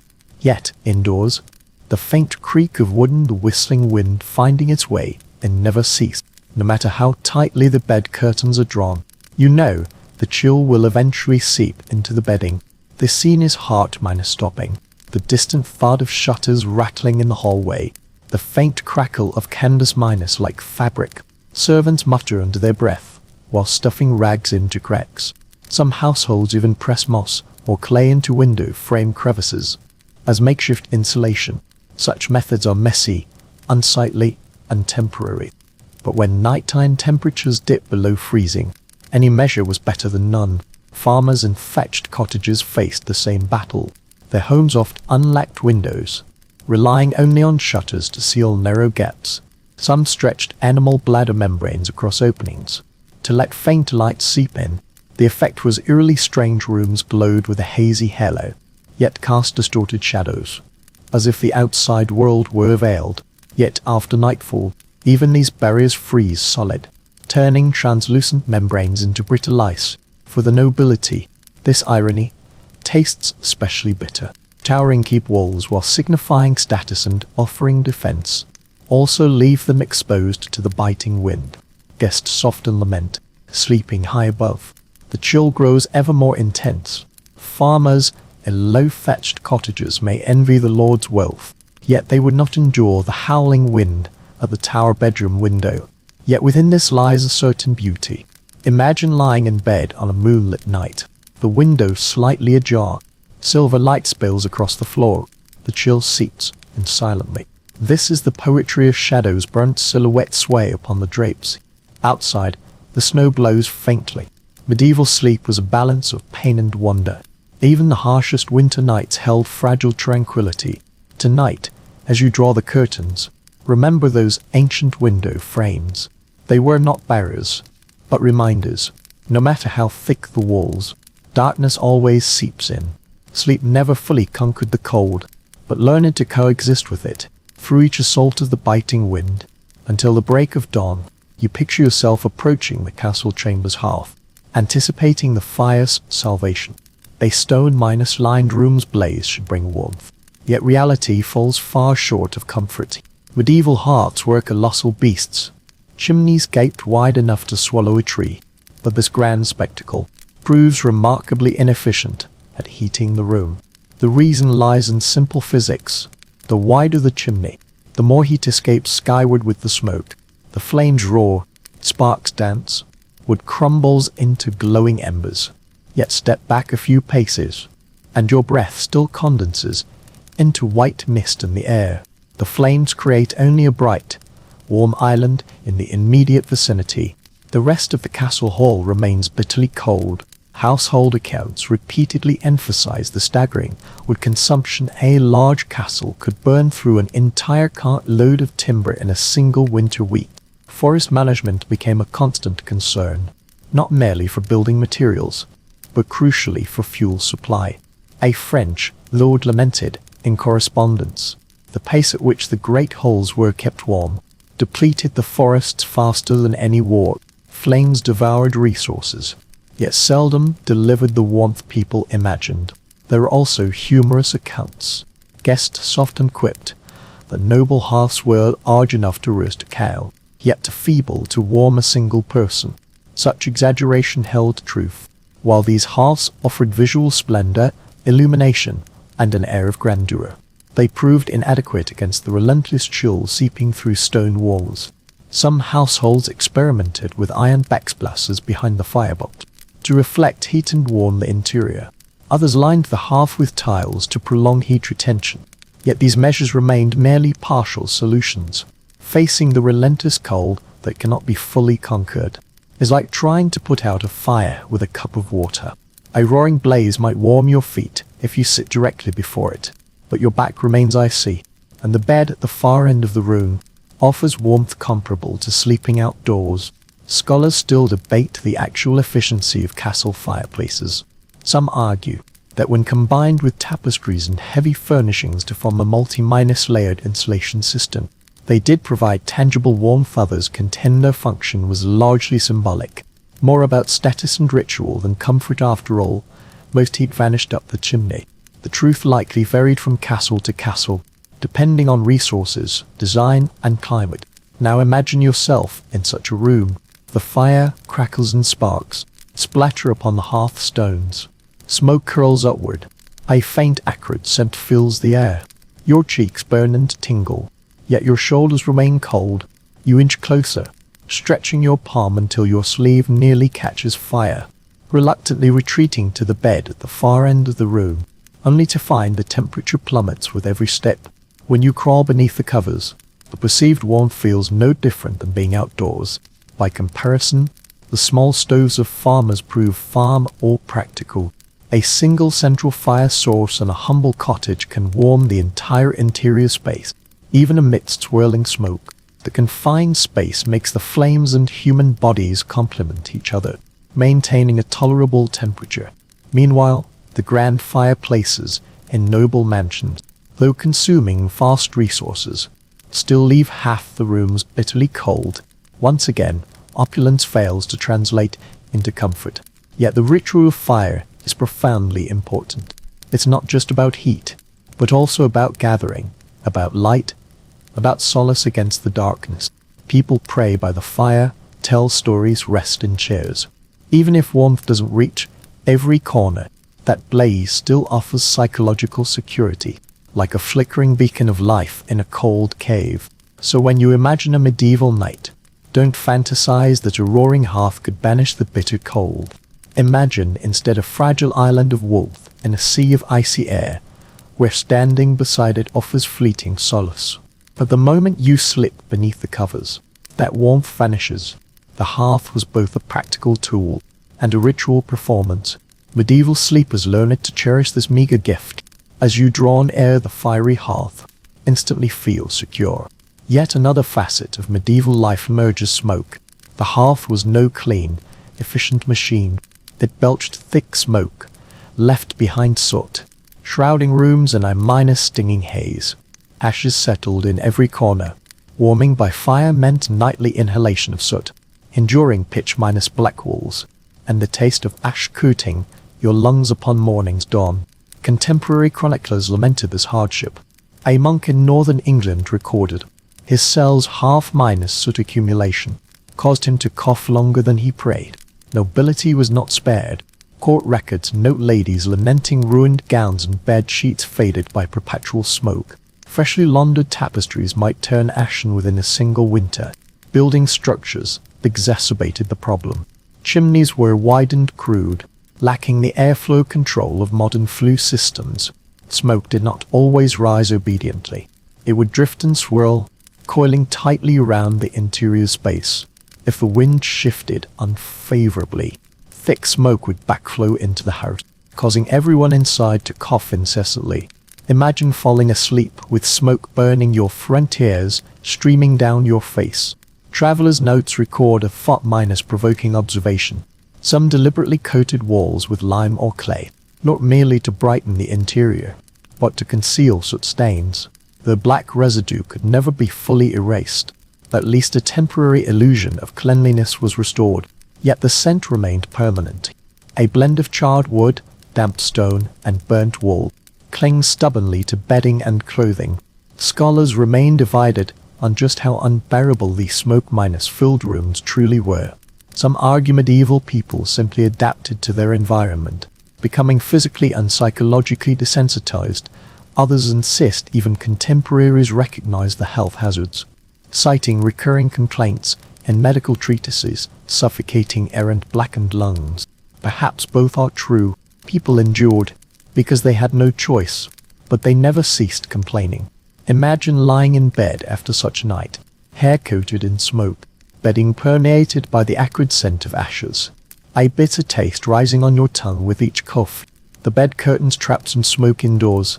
Even your tiny cocoon is shrouded in the ghostly glow of fire. The room may be warmer than before, but at the cost of fresh air. Farmers fared little better. Their thatched cottages often lacked chimneys. Smoke from the central hearth rose straight up, filling the rafters, then slowly seeps through the thatched roof. Children grow amidst endless smoke, their lungs blackened for adulthood, yet people regard this as normal. Some even believe the smoke repels insects and preserves wood, protecting the wooden roof. Survival and superstition blend with every breath. Sensory assault suffocates. Soot particles sting the skin. Tears flow unceasingly. The reed mats on the floor accumulate black dust. Servants sweeps ceaselessly, yet feel their efforts futile. Ancient winter repeats this cycle, battling the smoke, wrestling with the cold, knowing that to conquer one is to worsen the other. Yet despite the unbearable suffering, the fire remains an negotiable necessity. Without it, no one could survive the winter within the castle, so people learned to compromise, proudly displaying smoke-stained tapestries, enduring waves of coughing, wiping coal dust from their faces each morning. Warmth demands sacrifice, and the price is clean air. As you lie in your modern bed tonight, breathing without a care, consider how extraordinary this luxury truly is. For medieval sleepers, each warm night meant another smoke-filled dawn. Their dreams steeped in the scent of burning wood, life flowing beneath shadows of soot. As the fire's glow faded, and the long night lingered, the faintest light in medieval bedrooms often came from candles. You may regard this fragile flame as mere decoration, a touch of ambience, but for many snoring sleepers, the candle was also a fragile source of warmth. Of course, a single wick could not warm an entire room, yet in an age when every glimmer was precious, even the faintest contribution mattered. Medieval candles came in many forms. The wealthy burned beeswax, whose flame was clean and bright, filling the air with a faint honeyed scent. Such costly candles were reserved for chapels, ceremonies, or noble bedrooms. More common were tallow candles made from rendered animal fat. They smoked heavily, crackling, and exuded the scent of rendered fat. Imagine as drowsiness crept in, the air thick with the pungent smell of burning tallow, mingling with the dampness of stone walls and the musk of wool. Yet candles offered more than light. Up close, they radiated surprising warmth. Place one beside your bed curtains, and you might feel the fabric grow faintly warm. Some households arranged several candles side on candlesticks to form clusters of flame that both illuminated and created cozy corners. Though lacking central heating, they softened the chill around the flickering light. A curious anecdote survives from a 14th century letter. A noblewoman insisted her bedroom burn 12 candles simultaneously a winter night. Otherwise, she could not sleep, though servants grumbled at the extravagance. Her demand revealed a truth. Even with limited effect, people still used light as a substitute for warmth. The danger was obvious. Candles could easily tip over, while the thick woolen linen fabrics draped over the bed were highly flammable. Historical records document fires sparked by careless placement that reduced entire bedrooms to ashes. A particularly harrowing tale persists in Germany. Ava Lade ozed off while lighting candles on the bed rails. Upon awakening, his bedding was engulfed in flames. He narrowly escaped death. Servants accused him of recklessness, but the true culprit was urgent need. His desire for warmth within reach.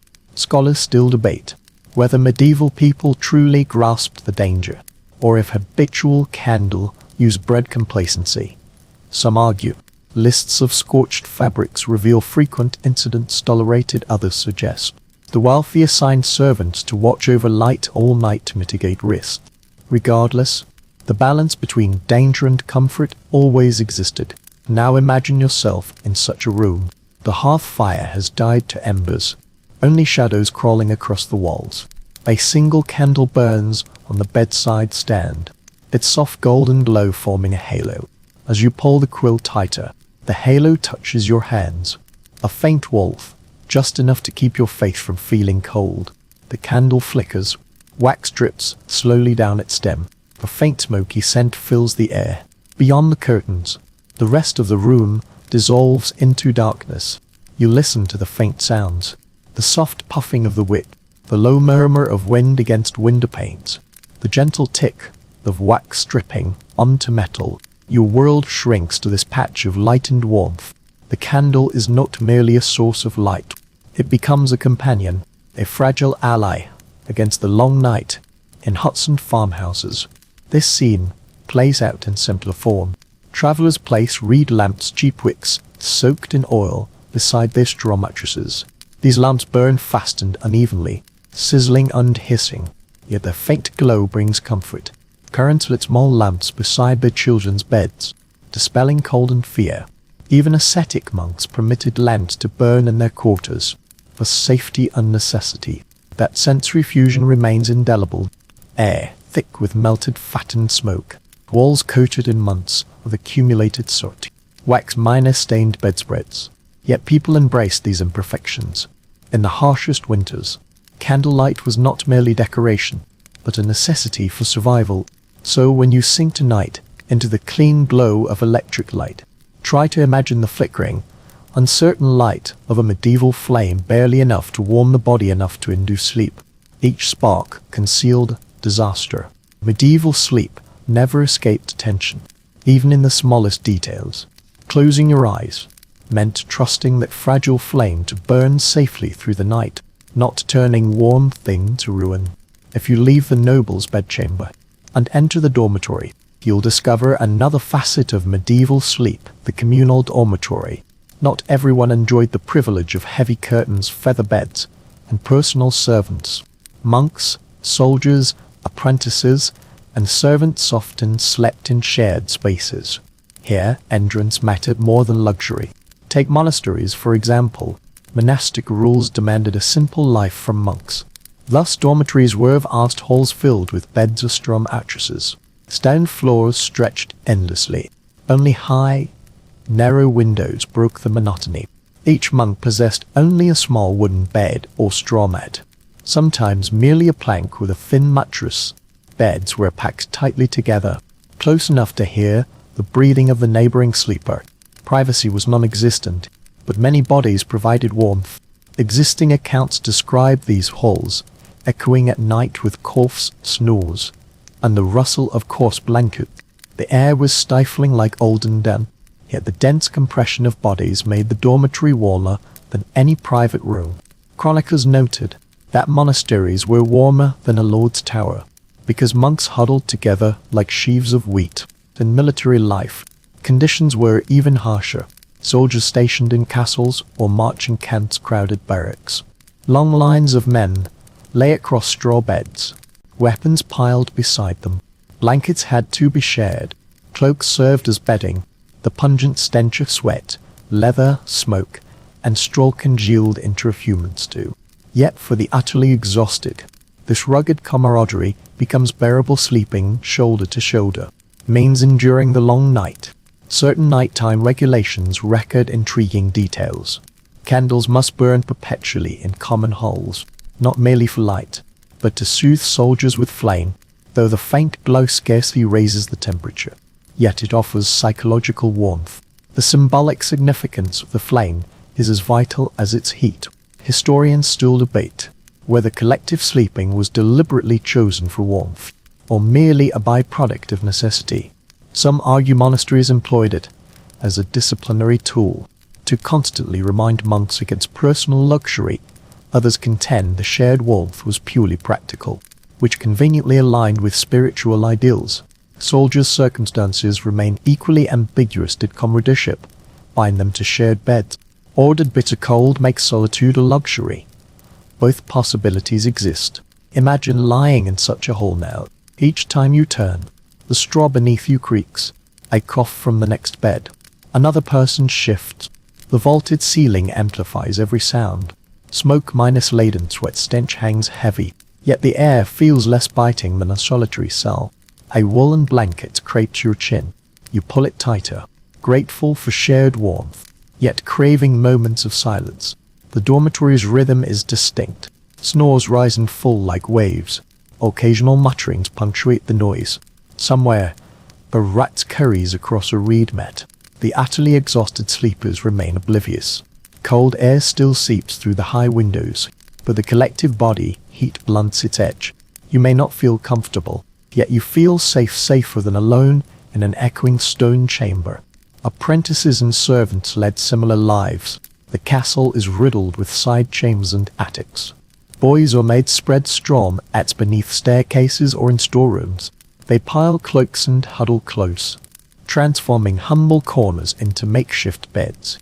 Though they cannot demand stoves or feathered beds like the nobility, they enjoy the warmth of the fire. Their quarters were smaller and more crowded, and much warmer. The sensory experience of such communal spaces was unforgettable. Rough wool against skin, the mingled scent of bodies pressed close, the low sound of breathing, the rustle of straw, the faint drip of water from the ceiling. This was not tranquility in the modern sense, but the resilience of survival. People did not crave silence or solitude, only survival. Tonight, as you rest in your private bed, recall the monks chanting in the corridors before lights minus out, soldiers falling in rows after battle, servants huddled together in hidden corners. Their warmth came not from silk or fur, but from each other. Medieval sleep concerned not only comfort, but also community. This reminds us that even in the coldest castle, survival was seldom a solitary act. Now you imagine yourself settled in this crowded dormitory. Yet, even here, warmth was not guaranteed. The hearth required tending. Late at night, someone must rise, stagger across the floor to stoke the embers. Medieval sleep was seldom peaceful. People awoke frequently, not only from the rough, straw beds or neighbors' coughs, but from the very necessity of sustaining the fire. The medieval biological clock differed from ours. People did not expect 8 consecutive hours of uninterrupted sleep. Instead, they lived what scholars call segmented sleep. The first sleep period began after dusk, lasting several hours until around midnight. Then most awoke to stoke the fire, to pray, or to tend livestock and children. After 1 or 2 quiet hours of wakefulness, they would enter a second sleep until dawn. During the harshest winters, this interval often revolved around tending the hearth. Without such care, the embers would die out, and the cold would become unbearable indoors. A 15th-century physician's writings offer a famous recommendation: to use the gap between the first and second sleep for contemplation, conversation, or even intimate acts. For physicians, this period of wakefulness was natural, but for the castle servant treating frozen floors to stoke the hearth, it felt more like duty than philosophy. He listened to the new logs crackle and blew on the embers, praying the flames would reignite. Certain rural records mention peculiar custom, where families took turns keeping vigil, especially in spacious halls, with each a dull, trying in rotation to check the fire. In monasteries, bells rang throughout the night, summoning monks to prayer. while cleverly ensuring someone remained awake to tend the hearth. Sleep was not a private retreat from the world, but a collective rhythm divided by duty. Historians debate whether this segmented sleep was widespread, or merely more common, in the long winter nights of northern Europe. Some argue it was a survival necessity.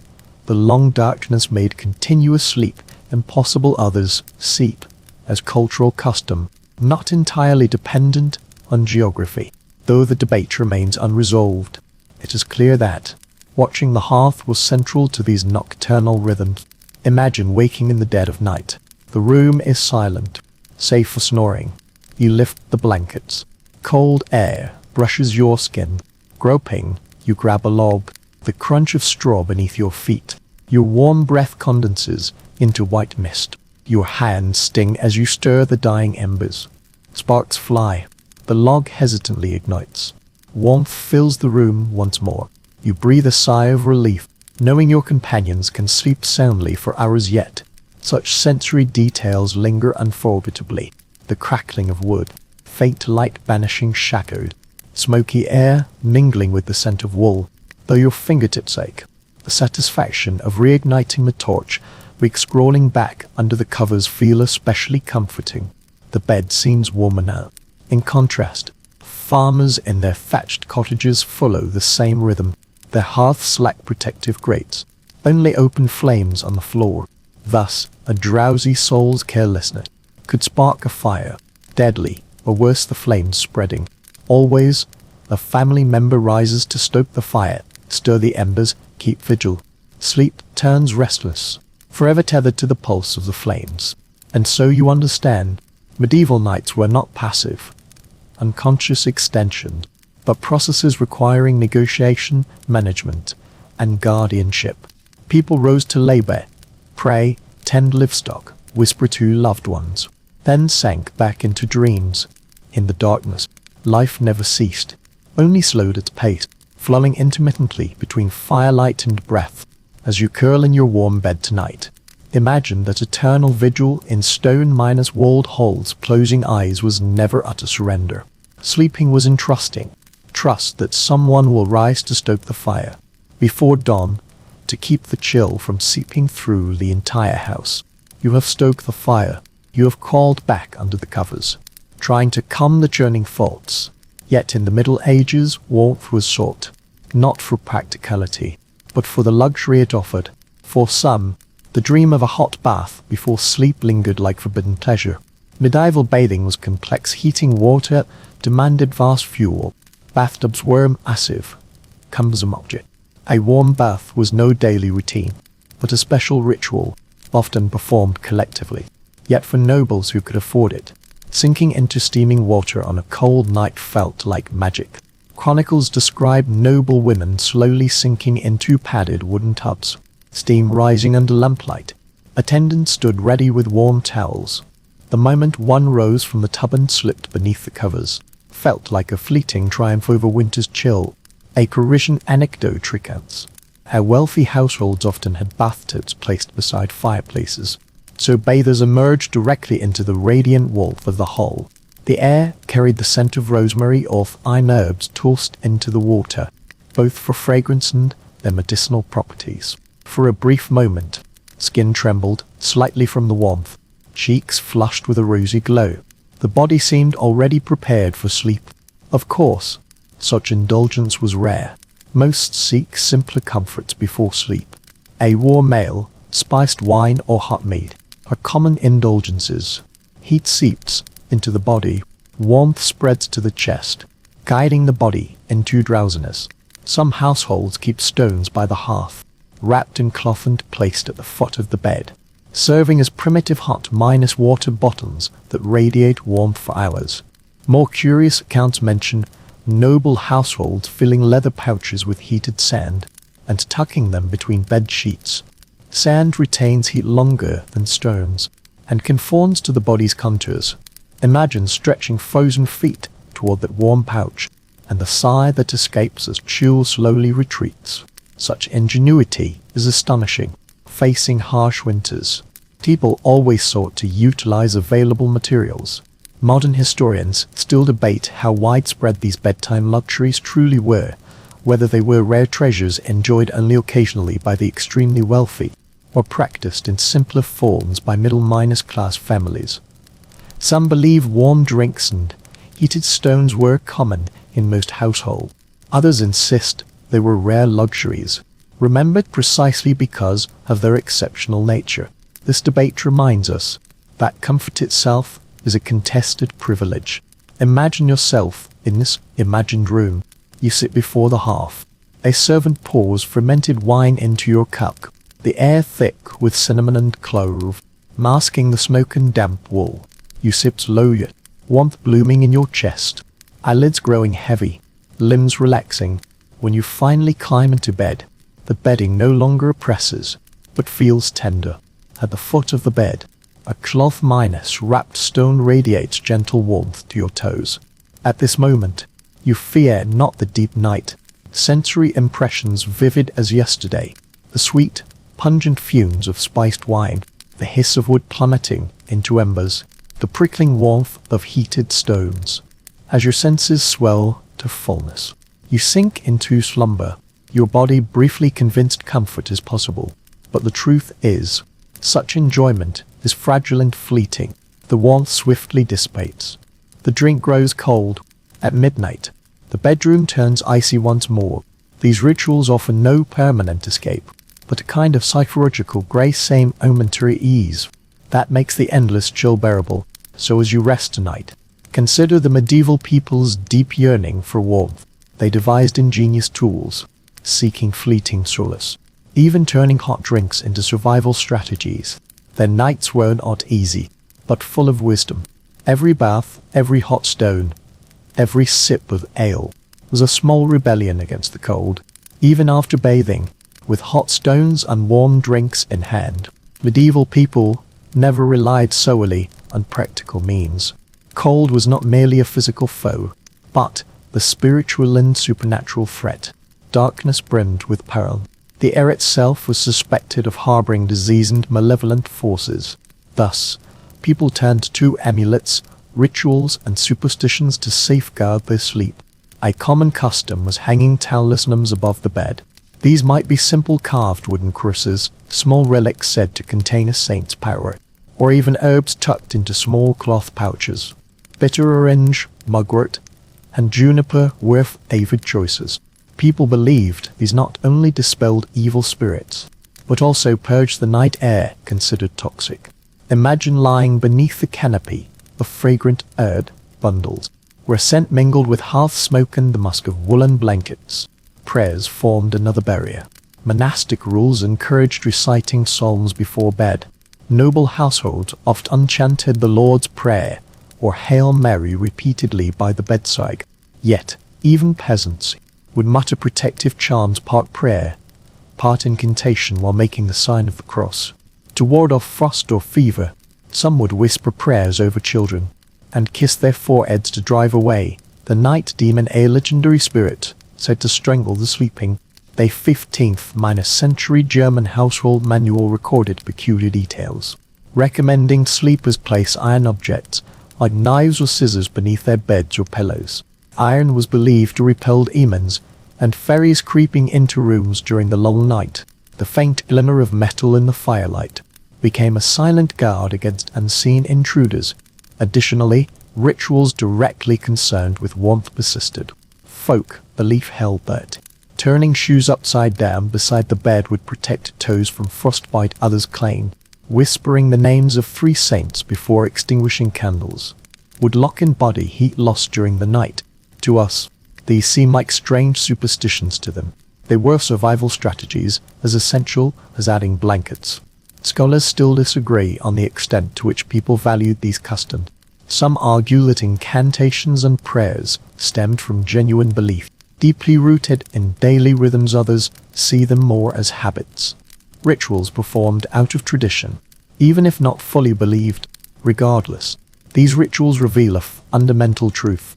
People never trusted sleep, a vulnerable state, where cold, disease, and spirits could all find entry. People required dual defenses for body and soul. Imagine lying now upon a medieval bed, curtains drawn, the hearth fire smouldering, shadows filling the chamber. Juniper branches hung overhead, their pungent scent piercing the smoky air. A small iron knife concealed beneath the pillow, hidden yet reassuring. You whisper prayers, gentle and rhythmic. Cross yourself, then pull the blankets tighter. The night seems less terrifying, as if these rituals have built a protective circle around your vulnerable body. Sensory details deepen the experience.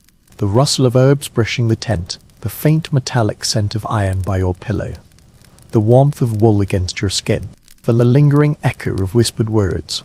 At this moment, faith, superstition, and survival instincts intertwine. Farmers follow this path too. Only the materials differ. They hang not sacred objects, but crude amulets, carved dolls, knotted ropes, or herbs gathered from the fields. Currents duck garlic beneath children's pillows, firmly believing it wards off illness and spirits. Even livestock join the ritual cackling. She perceived blessings before nightfall. People trust their protection against frost's encroachment. Regardless of social standing, facing the cold night, people rely not only on clothing and firelight, but also on rituals' companionship. Medieval souls sought warmth in the body and peace in the intangible.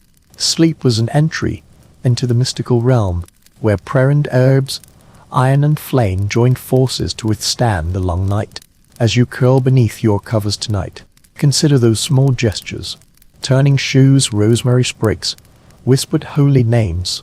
These small comforts, though intangible, were undeniably real. For medieval sleepers, survival was never merely a physical struggle.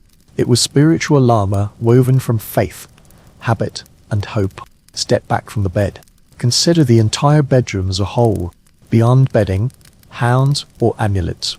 The room's very structure determined the occupant's resilience through long nights. Castles were first built for defense, yet over time, architects continually sought to make interior spaces more livable, ultimately forming a patchwork of distinctive spaces, some ingenious, some symbolic, all aimed at carving warmth from stone walls. One such feature is a solara private space reserved for the lord and his family. Unlike the vast halls, the solar is smaller in volume, positioned higher in the building and easier to heat, typically featuring its own fireplace, walls draped with heavy tapestries, windows oriented towards sunlight. This was not luxury in the modern sense, but a strategic necessity. By reducing the space, the heat from the hearth could linger. Tapestries weren't merely decoration. These wall hangings woven from wool or silk not only adorned the walls with color and scenes of saints' hunts and mythical beasts, but also served as insulation. Tapestries spanning 10 to 20 feet were exceptionally heavy, often requiring considerable effort for servants to hang. They concealed the damp stone walls behind them, and slightly tempered the biting chill near the walls. If one leaned close and inhaled deeply, one might even detect the distinctive, earthy fragrance of wool, rusted, yet subtly comforting. Archaeological investigations reveal many rooms featured wooden paneling for similar reasons. Oak boards created a buffer zone, trapping a layer of air that prevented the space from feeling as cold as a cave. Servants stuffed gaps with straw, moss, or rags to block the chill, though not a perfect solution. It demonstrated the extraordinary effort people made to transform the desolate fortress into a home. A curious detail surfaces in the manor accounts.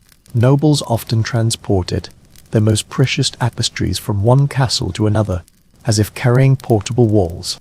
These were not merely works of art, but survival gear. A lord without his tapestries was like a soldier stripped of armor.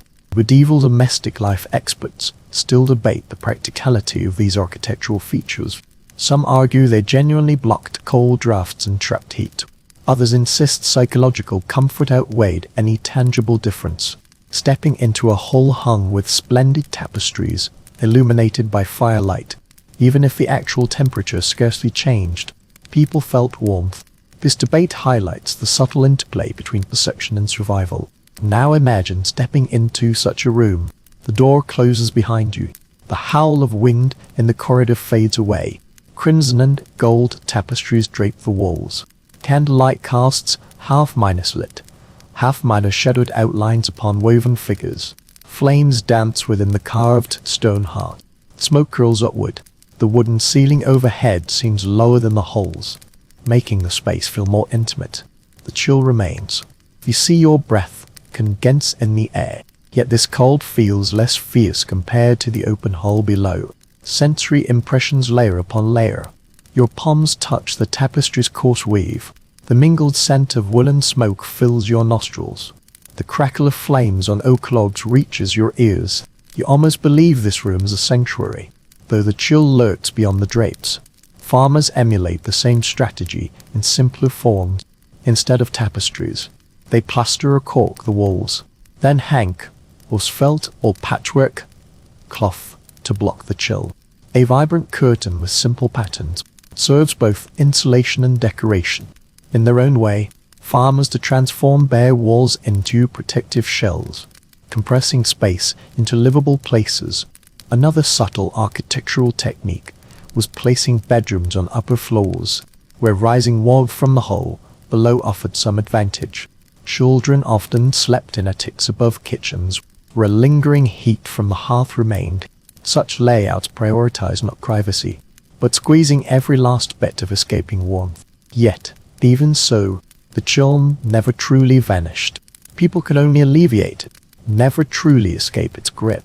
Yet the presence of wall hangings, light wells, and wooden planks still revealed a profound desire to transform the stone cage into a home. As you rest tonight, imagine those rooms, tapestries shimmering, firelight flickering, wooden planks and vibrant textiles soften the chill. By contemporary standards, it may not be called comfortable, yet it stands as a decoration of defiance against stone walls, frost, and endless winter nights. Through layers of architecture, art, and psyche, medieval households proclaimed, "This place is ours. Here at least, we shall hold our ground to the end." Close your eyes. Imagine the scent of a medieval bedroom, not the idyllic lavender scent of modern bedding ads, but a stew of pungent aromas layered from the moment you pushed open the heavy wooden door. To understand how people slept, it must first understand their olfactory experience, each breath reminding them of their living condition. The former scent was always smoke. Winter hearth fires scarcely ever died without efficient chimneys, so it drifted back indoors. Walls gradually darkened. Air grew increasingly stifling. The scent embedded itself deeper into blanket and curtain fibers. Even freshly laundered linen quickly absorbed the acrid tang of ash. Come nightfall, you lay down with smoke clinging to your hair, clothes, and skin. Next came the scent of damp wool. In winter, bedding, cloaks, and garments seldom truly dried. Moisture seeped through stone walls, condensed on surfaces, soaked into fabric fibers. Wool stubbornly held this dampness, a bitter earthiness, the rich scent of lanolin, with a faint hint of soreness. Imagine pulling the quilt up to your chin, breathing in that warm, yet never quite fresh fabric scent. Add the scent of straw and reeds. The floor is covered with them, the mattresses stuffed with them, yet they seldom stay clean. Trampled by boot soles, stained by spilled liquids, inhabited by rodents. Reeds quickly mold. Straw mattresses initially emit a fresh, grassy fragrance, but after weeks of use, they permeate with sweat and decay. Each time one turns over, that earthy scent is sprayed into the air. A peculiar suggestion in a 14th century household manual. Sprinkle dried herbs like rosemary, lavender, or meadow sweet over the reeds to sweeten the room's air. This method works for a few days. The fragrances mingled with the heavy odors, just enough to mask them decently. But the herbs soon withered, crushed beneath the feet, their scent fading into the background. The sour tang of aged reeds resurfaced, and worse still, the scent of the human body. Hygiene was limited in those days, baths infrequent, yet sweat remained a constant companion. People slept clad in multiple layers of clothing, whose fabrics absorbed the day's odors. Leather, wool, unwashed skin. Shared beds with family or companions intensified the scent. To breathe the air of a medieval room meant inhaling the scent of another's body. Sometimes it was comforting, and sometimes suffocating. Scholars still debate how unbearable these odors truly were. Some argue medieval people, long exposed to them, became almost impervious. Others contend they were acutely sensitive, and thus cherished herbs, perfumes, and incense all the more. Evidence from inventory lists and medical texts supports the latter view. People complained about foul air, sought remedies, and took measures against the odors. This very debate reminds us that scent was no minor detail, but a central element of the medieval sleep experience. Now place yourself in such a room, where the embers of the hearth glow faintly, leaving only a bitter, smoky scent. Damp woolen blankets pricking your chin, mouldy straw beneath you releasing must innis with every turn. Rats scurrying through debris, reeds on the floor rustling softly. Your traveling companion beside you exhaling warmth, yet mingled with the heavy scent of sweat and beer. Above all these scents floats the faint fragrance of rosemary sprinkled days ago, now barely masking this two-minus-like concoction of odors. Sensory reality floods over you. Smells press against your nostrils and lungs, etching themselves deep into memory. You cough, tuck in the bedding, try shallow breaths until sleep arrives. This is the norm. This is life. Farmers endure the same scents, only on a smaller scale. Their thatched cottages reek of livestock. Since animals often share the same roof, the mingled odors of cattle, sheep, and chickens form a pungent blend, unbearable to city travelers. Yet to villagers, it is a necessity of survival. Even so, herbs offer respite. Bundles of mint or chamomile hung from rafters, both to perfume the air and repel insects. Nobles occasionally improve their surroundings with ointments and incense. The sweet scent from burning braziers strangely mingles with smoke and dampness, dotting clothing or bed sheets with scented oils, creating a pleasant aura within the stifling atmosphere. Yet even the most opulent bedchamber could not escape the fundamental sense of medieval life. So when you imagine sleeping in a castle, do not picture crisp linens and fresh air. Instead, envision a blend of smoke, damp wool, straw, sweat, herbs, and animal odors. Every night, every breath reminds you where you are and what you endure. Scent, along with blankets and firelight, was an indispensable element of medieval sleep. Perhaps over time, the familiarity of these odors brought a certain comfort. To breathe the air of smoke, wool, and straw was to breathe the air of home for medieval sleepers. Smells were not merely nuisances, but identity markers woven into each night's dreams. Beyond the smoke, damp wool, and moldy straw, another force helped medieval people endure the long night's food. You might not consider supper part of sleep, but the warmth brought by food eaten before bed was no less vital than any blanket. In winter, households relied on hearty stews. Rich broths simmered in great pots with barley, peas, and root vegetables. These meals clung to the body, leaving a heavy, satisfying fullness, making the cold more bearable. The warmth of the broth lingered and spread within the stomach, assuring one they can endure the chilly room a little longer. Noble households elevated their dishes with meats, spices, or butter, while peasants relied on onions, cabbage, and whatever leftovers were available. A curious tale from a 15th-century English manuscript claims eating leeks at night warms the belly, dispelling death's chill. Whether this claim holds true or not, it reveals humanity's deep-seated belief linking sustenance to warmth and survival. Hot food is not merely nourishment, but a protective layer radiating warmth from within. Beverages hold equal significance. Among them, hot wine was the most ubiquitous, consumed by both rich and poor. Warm mead served in winter provided both caloric sustenance and liquid solace. Spiced wine became the aristocracy's favorite, simmered gently over low heat, with imported cinnamon, ginger, and cloves from distant seas.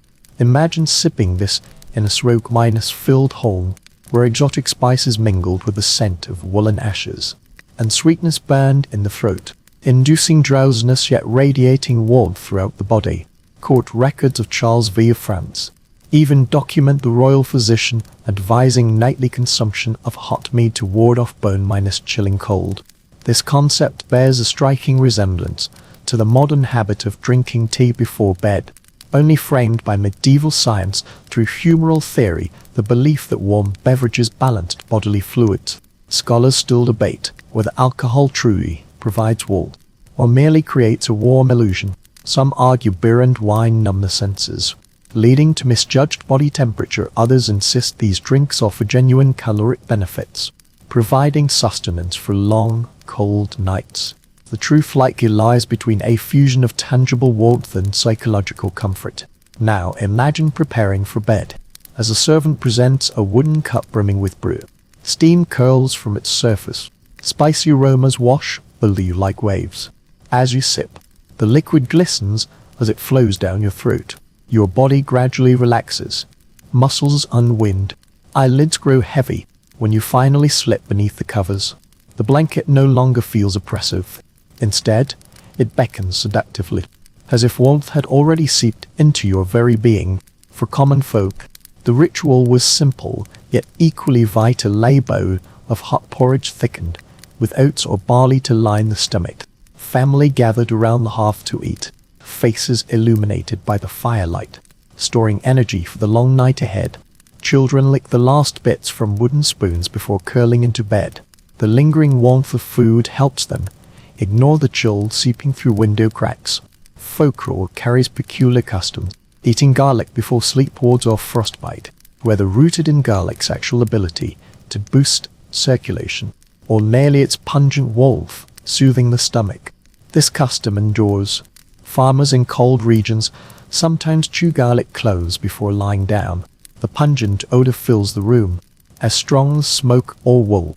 The sensory world of pre-bedtime food in the Middle Ages was so vivid.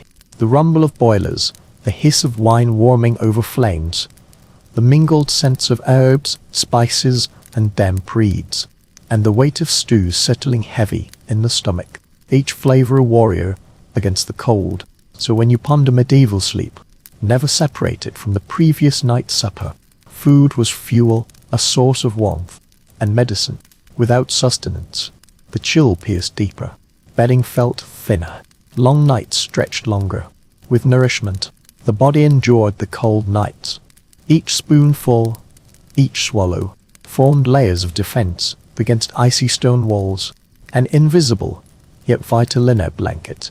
Now consider the castle's most vulnerable children and the elderly. Their bodies, less resilient to cold, often bear winter's cruelty first. While sturdy knights or servants shiver through the night, children may wake with lips and teeth blue, and old women might never wake again. Their survival depended on extra care, community support, and sometimes sheer luck. Noble genealogies reveal children seldom had private bedrooms. They often slept in nurseries near kitchen hearths, or shared quarters with servants. Trained pages and squires, often crowded into cramped quarters, where nighttime laughter and chatter were muffled by bedding. The logic was simple. More bodies meant warmth. Infants, especially, were swaddled in layers of linen and wool, their cradles placed beside the hearth, or sometimes even within the mother's bed, her body heat shielding them from the biting cold. A poignant 14th century chronicle records a noble child lay in a wicker cradle beside the hearth, wrapped in furs and covered with a tent. Such details reveal the extreme lengths families went to protect their young. Yet even so, disease and cold drained countless lives. Medieval parents lived in constant fear that winter might carry off their children in the night. The elderly faced similar perils. Their weakened bodies produced less heat, and were more vulnerable to the biting wind. In farmhouses, grandparents often slept beside the hearth, while younger people willingly took the colder spots in castles. Elderly relatives were placed in smaller rooms during the coldest months, or even moved into the kitchen. A peculiar letter from Burgundy recounts an elderly woman insisted on sleeping in the bakehouse, claiming the hearth's residual warmth granted her a second spring. Contemporary medical texts frequently recommended special measures for the young and old.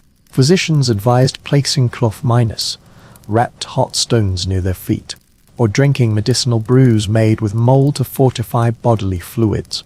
They warned that sudden chills could extinguish the fire of life, a stark reminder of these groups' extreme vulnerability. Historians continue to debate whether medieval households indulged children and elders excessively, or merely integrated them into shared survival strategies. Some argue their protection reflected profound compassion, while others note high mortality rates suggest families' actual capacity was ultimately limited. The tension between care and fate shaped perceptions of youth and age. Now picture a winter night in a farmhouse. An infant waddled tightly in cloth, its tiny face nearly hidden. Grandmother snoring softly by the hearth, embers casting a faint glow that tinged her cheeks crimson. Parents draping cloaks over both, ensuring they occupied the warmest spots. Children huddle on straw mattresses. Giggles echo until weariness silences them. The house carries the scent of porridge, smoke, and wool, yet the warmth of family togetherness lingers. Inside the castle, the scene is starkly different, yet equally vivid. Aunt Annie rocks a cradle by the hearth, humming softly, while the infant whimpered incessantly from the cold. Upstairs, an elderly noblewoman clutched her bed curtains tightly, as a servant placed hot stones at her feet. Her fingers tightened around her rosary beads as she murmured prayers, fearing the cold creeping like a spectre. In both worlds, the youngest and the oldest required the most care. Sometimes, even that proved insufficient.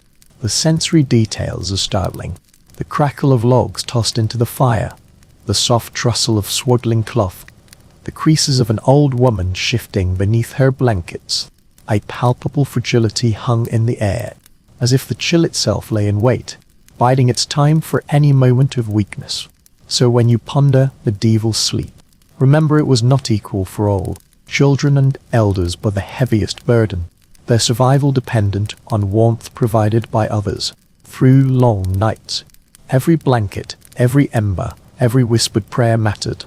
These details remind us, medieval sleep concerned not just individual entrance, but also about community, the young and the old.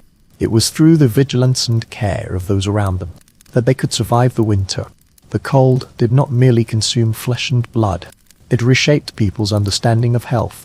In medieval thought, shy was not just discomfort, but a deadly threat. It could distort the body's internal equilibrium and invite disease.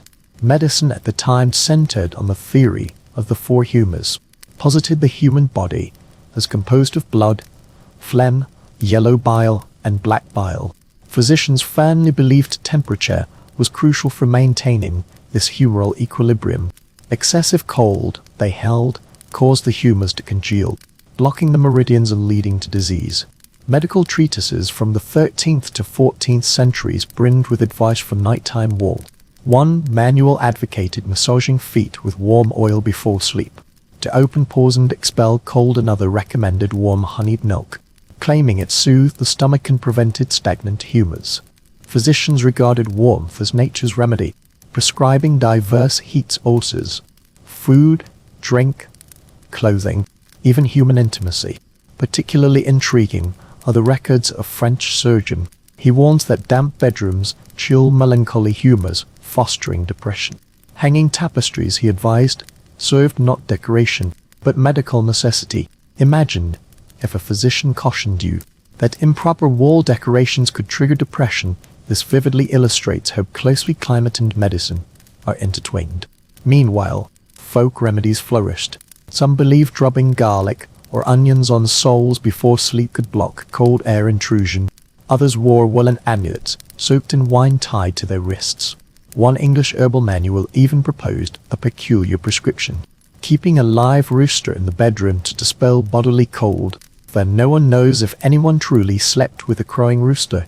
Such superstitions precisely reflect people's desperate yearning for remedies. Modern scholars still debate the efficacy of medieval cold minus prevention therapies. Some maintain that hot oils, warm drinks, and herbs genuinely alleviated symptoms by promoting circulation and offering psychological comfort. Others insist most remedies held only symbolic meaning, with minimal tangible benefit beyond placebo effects. The debate remains unresolved. But it's certain people wholeheartedly believed in the magic of these nightly rituals. Imagine yourself following such advice at bedtime. You sit by the hearth. A servant massages warm oil into your feet. The scent of rosemary fills the room. You sip a small cup of warm wine sweetened with honey, feeling its smooth passage down your throat. A bundle of spring garlic lies beside the bed, pungent and strange, intended to ward off the cold. You climb into bed, convinced these remedies will keep your humors balanced until dawn. The sensory experience is intense. The slippery warmth of ointment on skin, the sweet minus dark taste of honeyed wine, the pungent garlic scent in the air. Every detail serves as a reminder. Sleep is not merely a battle against discomfort. It is a medical practice, a nocturnal therapy against the threat of humoral imbalance. Farmers had their own remedies too. Women brewed nettle or chamomile herbal teas for children, believing warmth could prevent coughs. Men wrapped legs in vinegar, minus soaked wool to stimulate circulation. In thatched cottages, these customs blurred the line between superstition and science. Yet in a world where illness was often seen as fate, they offered a sense of control. Ironically, many ailments stemmed from the very measures against cold hearth fires fill lungs with smoke. Heavy bedding caused joint pain. Oily ointment struck grime. Yet to medieval people, these coughs paled beside the deadly threat of cold seeping in. Better to cough in a smoky room than freeze stiff in a clean one. So when you imagine medieval sleep, remember it was not merely enduring discomfort, but a process intertwined with theories of health, therapies both strange and familiar, and a constant anxiety that cold might upset life's delicate balance. Each night was a medical ritual, each blanket an herb a prescription, each ember a course of treatment. Sinking into slumber is to trust these efforts will safely escort you to morning. Even with hearths, blankets, herbs, and charms, there remain nights when cold prevails. Stepping into a castle chamber deep in winter, you might witness strange sight, frost blooming on inner walls. Imagine glancing from bed to see ice crystals like lace creeping up stone walls, or waking to find the wash basin frozen solid, its water transformed into crystalline ice. The chill never keeps polite watch outside the door. It barges in, adorning the interior with cruel artistry. History's record entire households waking to find their bed curtains draped in frost. One noblewoman described in her letters her canopy shimmering with a sheen like silver thread. In truth, the moisture from her own breath crystallized overnight. To us, this sounds like a poetic vision. To her, it was a cruel testament. Even a lavishly decorated bedroom could become utterly uninhabitable. Archaeological evidence corroborates these accounts. In certain well-miners preserved castles, faint salt stains and damp marked hint at how moisture condensed upon walls and floors when warm indoor air, lacking insulation, met cold stone walls. Frost spread silently. Servants scraped away the ice in the morning, only for it to reappear by night. A curious tale circulates in Scandinavia of indoor icicles forming from the beams in certain holes. Drops fell directly onto the unfortunate sleeper below. Servants hung curtains to catch the melting water, addressing this unsettling problem in a primitive way. Imagine falling asleep to the faint crackling of ice above your head, anxiously wondering if a chunk might fall onto your bed. Scholars still debate the prevalence of this phenomenon. Some maintain indoor frosting occurs only in Nordic regions during harsh winters. Others contend that even in temperate zones, poorly heated stone chambers can easily drop below freezing. The truth likely lies somewhere in between. The severity of cold varies by location, but the risk of waking to frozen interiors remains ever present. Imagine finding yourself in such a place. The waking in the great twilight of dawn, your breath condensing into mist in the air, the bed curtains stiff as ice, their edges studded with frozen crystals, reaching for the wash basin. Your fingertips touch ice instead of water, joints throbbing faintly from the cold. The fault of leaving the blankets feels like punishment. Sensory details so vivid they feel suffocating. The sharp sting of frozen fabric against skin, the crisp crackle of frost minus shrunken wood, Only the faint drip of melting ice breaks the silence. Serfs faced similar hardships, though in different forms. In thatched cottages, frost blooms over roofs and rafters, falling like snowflakes at night. When children awoke, frost often clung to their hair. Parents joked grimly. They slept among the clouds. Yet humor couldn't mask the hardship. Frostbite, cold cramps, and respiratory ailments followed.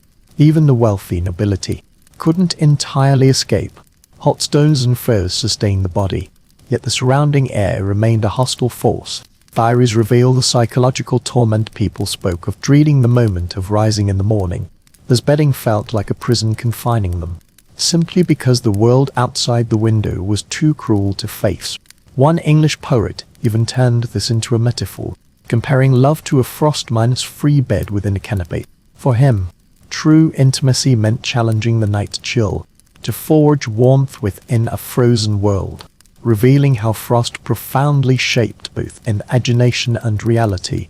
So when you envision medieval slumber, remember those surreal nights where cold adorned the walls, living in a castle meant leaping with ice. Each morning's awakening a stark reminder that stone walls and frost were allies against comfort. Yet people persisted, scraping ice, layering blankets, whispering prayers, bravely facing the equally harsh light indoors and out. Now place yourself on the road, far from familiar bed chambers. Medieval travel was slow, arduous, and perilous. When night falls, keeping warm becomes even trickier. Castles have fireplaces and tapestries. Farmhouses have hearths. But travelers, pilgrims, merchants, and wandering knights can only seek temporary shelter, usually inns. Medieval inns were nothing like the cozy postcard images you might imagine. They were mostly wooden structures, smoke-filled halls crammed with guest rooms, strangers sharing beds, 3 or 4 pressed onto a single mattress, thin blankets barely covering, privacy non-existent. Yet inns offered vital warmth. The hall's bonfire burned for all. Bodies huddled, plants multiplied the heat. 15th-century Italian travelers complained of beds crawling with insects, yet admitted their foul lodgers at least spared them from freezing stiff. Imagine burrowing into a straw mattress, squeezed between 2 strangers, beer and sweat stench filling your nostrils. Uncomfortable as it was, at least your toes survived the night. Even stranger lodgings abound. Some inns offered rudimentary facilities, where travelers slept in stables.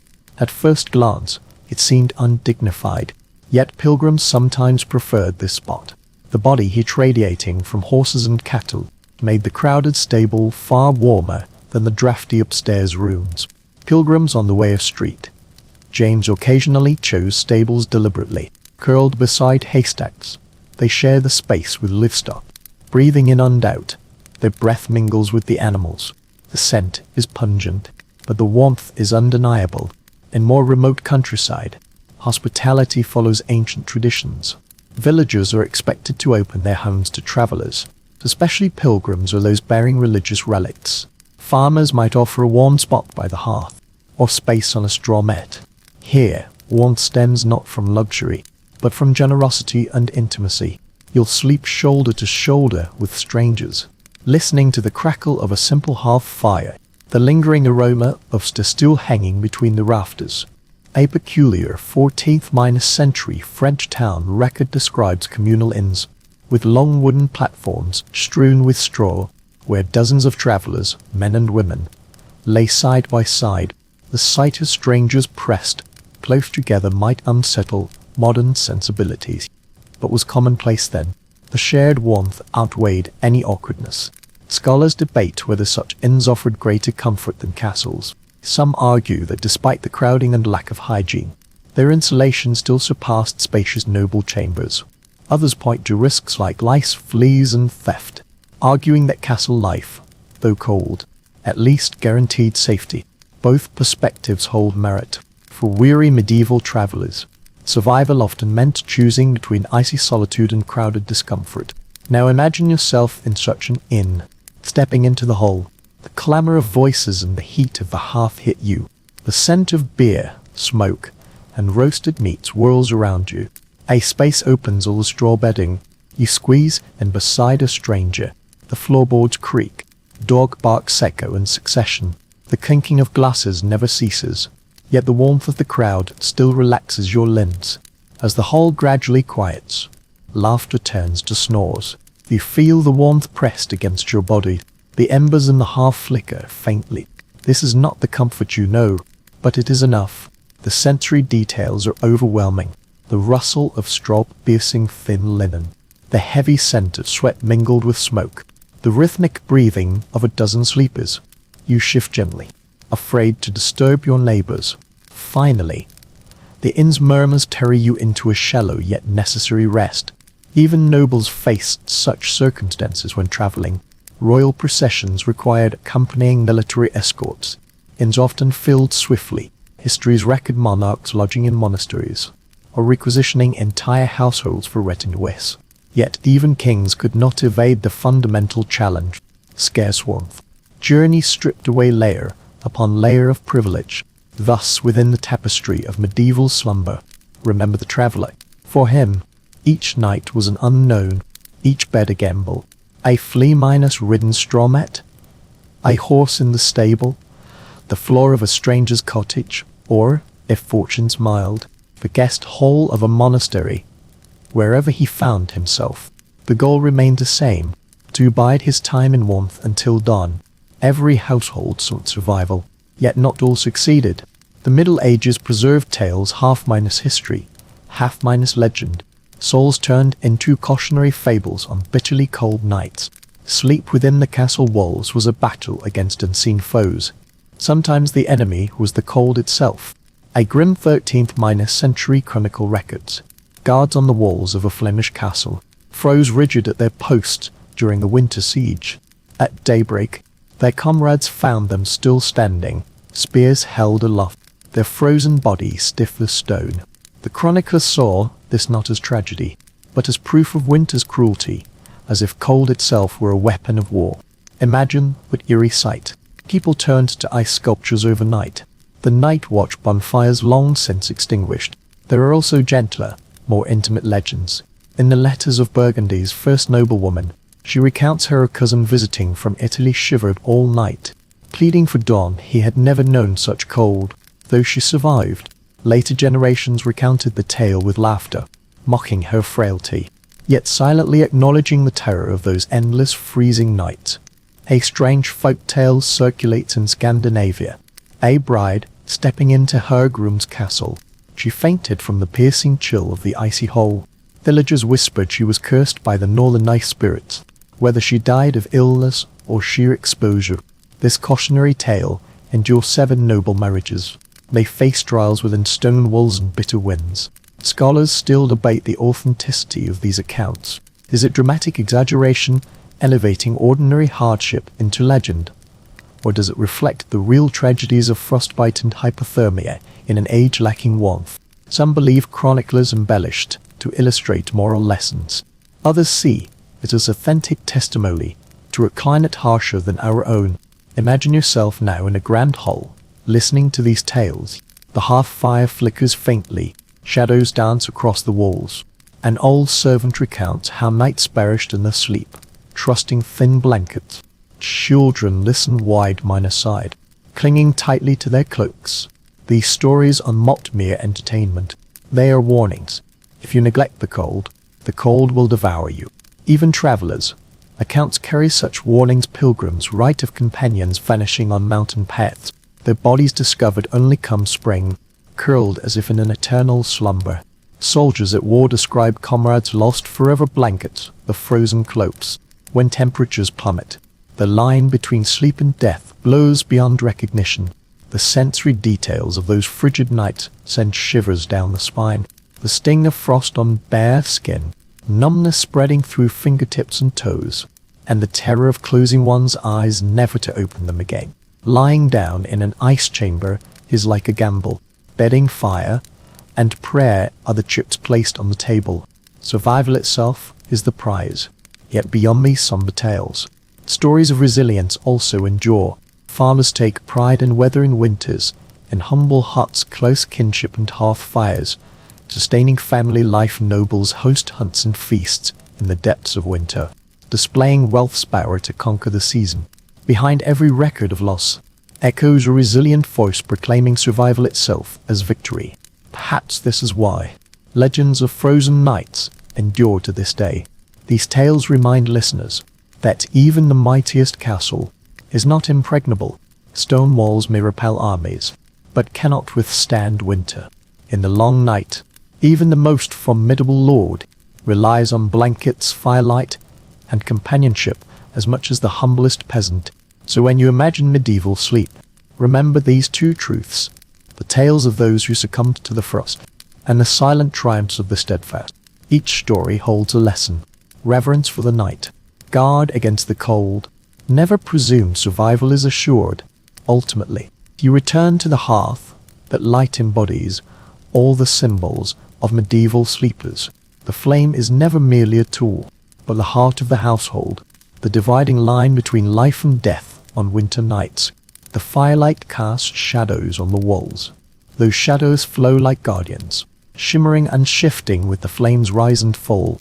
To sleep within the castle is to converse with the fire. You fear it. You need it.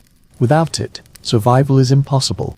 The hearth's presence dominates every sense. The crackle of oak logs echoes through the hall like a heartbeat. Sparks sleep skyward, leaving faint trails of light before vanishing up the chimney. The scent of burning resin clings to tapestries and hair. Heat radiates in uneven waves, burning your face while chilling your spine. The hearth is a paradox, both savior and tormentor, both source of life and smoky tyrant. Nobles revered the flames as symbols of status. The roaring hearth signified wealth, meaning servants could be commanded to gather endless fuel, even felling entire forests if necessary, just to keep the fire burning through the night. Some households even employed dedicated fire keepers. These servants' sole duty was to ensure the embers never died. Allowing the hearth to grow cold was not merely an inconvenience, but a disgrace. Yet the poorest folk gathered with equal reverence around their humble hearths. Farmers squatted on earthen floors, huddling with family and livestock, watching flames lap at rough logs.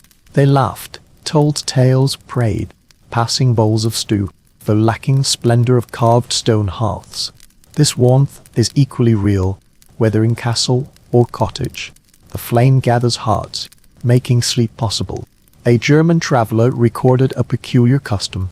Before sleep, villagers gathered around the hearth, held out their palms toward the flames, and whispered blessings, as if the flames themselves were sacred. They believed the fire carried hope through the night, to guard them in their slumber. This reveals how practical needs intertwine with ritual. Fire is not merely warmth, but soul, memory, and faith. Historians still debate how much of this reverence stemmed from practical necessity, but how much was symbolic meaning. Some argue it was purely survival instinct cloaked in custom. Others maintain fire possessed genuine spirituality, a force woven into their worldview and daily prayers. Perhaps both are true. In the Middle Ages, danger lurked ever minus near. Fire naturally transcended mere fuel, becoming existence itself. Now, imagine yourself one last time within the castle wall, the bed curtains drawn tight, blankets piled high as mountains. Outside, gales lash the tower. Snowflakes hiss against the window panes.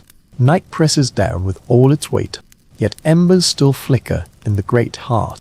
A faint glow seeps through the curtain's edge. You close your eyes, hear the fire's low sigh. Know this faint light is the last line of defense against the frost. The sensory experience is complete. The lingering smoky taste on your tongue, the weight of sheepskin furs against your chest, the warmth of the dog curled at your feet, and the whispered prayers echoing in your mind. You drift toward the dream, knowing full well that sleep in the Middle Ages was never peaceful, nor inevitable, but a hard -1 victory fought with every available trick, ritual, and remnant of warmth. Ultimately, castles were fortresses against men, yet could never withstand the winter.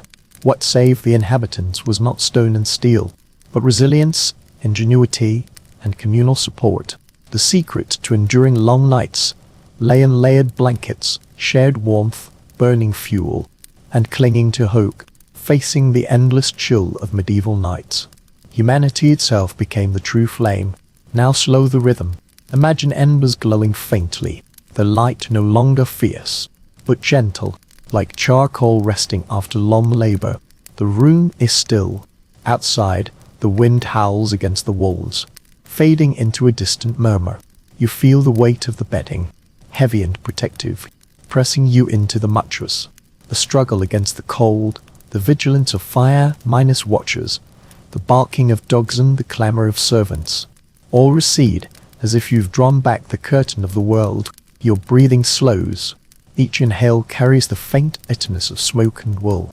Each exhale drifts into the still air. The echoes of boots on stone steps, the trembling window frames, the chanting of monks, now all become whispers of memory. The castle itself seems to have fallen asleep. Stone walls guard the silence, as if keeping a promise. Imagine yourself safely curled within a cocoon. The dog at your feet eyes softly, shifting its position. The last candle flickers and dies. Darkness wraps around you like another blanket. The chill remains. But you no longer resist. You embrace it, as your ancestors did. Understanding sleep is but a fragile truce. As night deepens, your body grows heavier. Thoughts dissolve into shifting hues. The medieval world, along with its chill and mist, fades away, like frost melting in sunlight. Only stillness remains. You are warm enough, safe enough, tired enough, and so the story ends. The hearth fire flickers faintly. The bed cradles you. The long night gently lulls you into dreams. Rest now, like those of old, wrapped in the resilient embrace of stillness. Sweet dreams.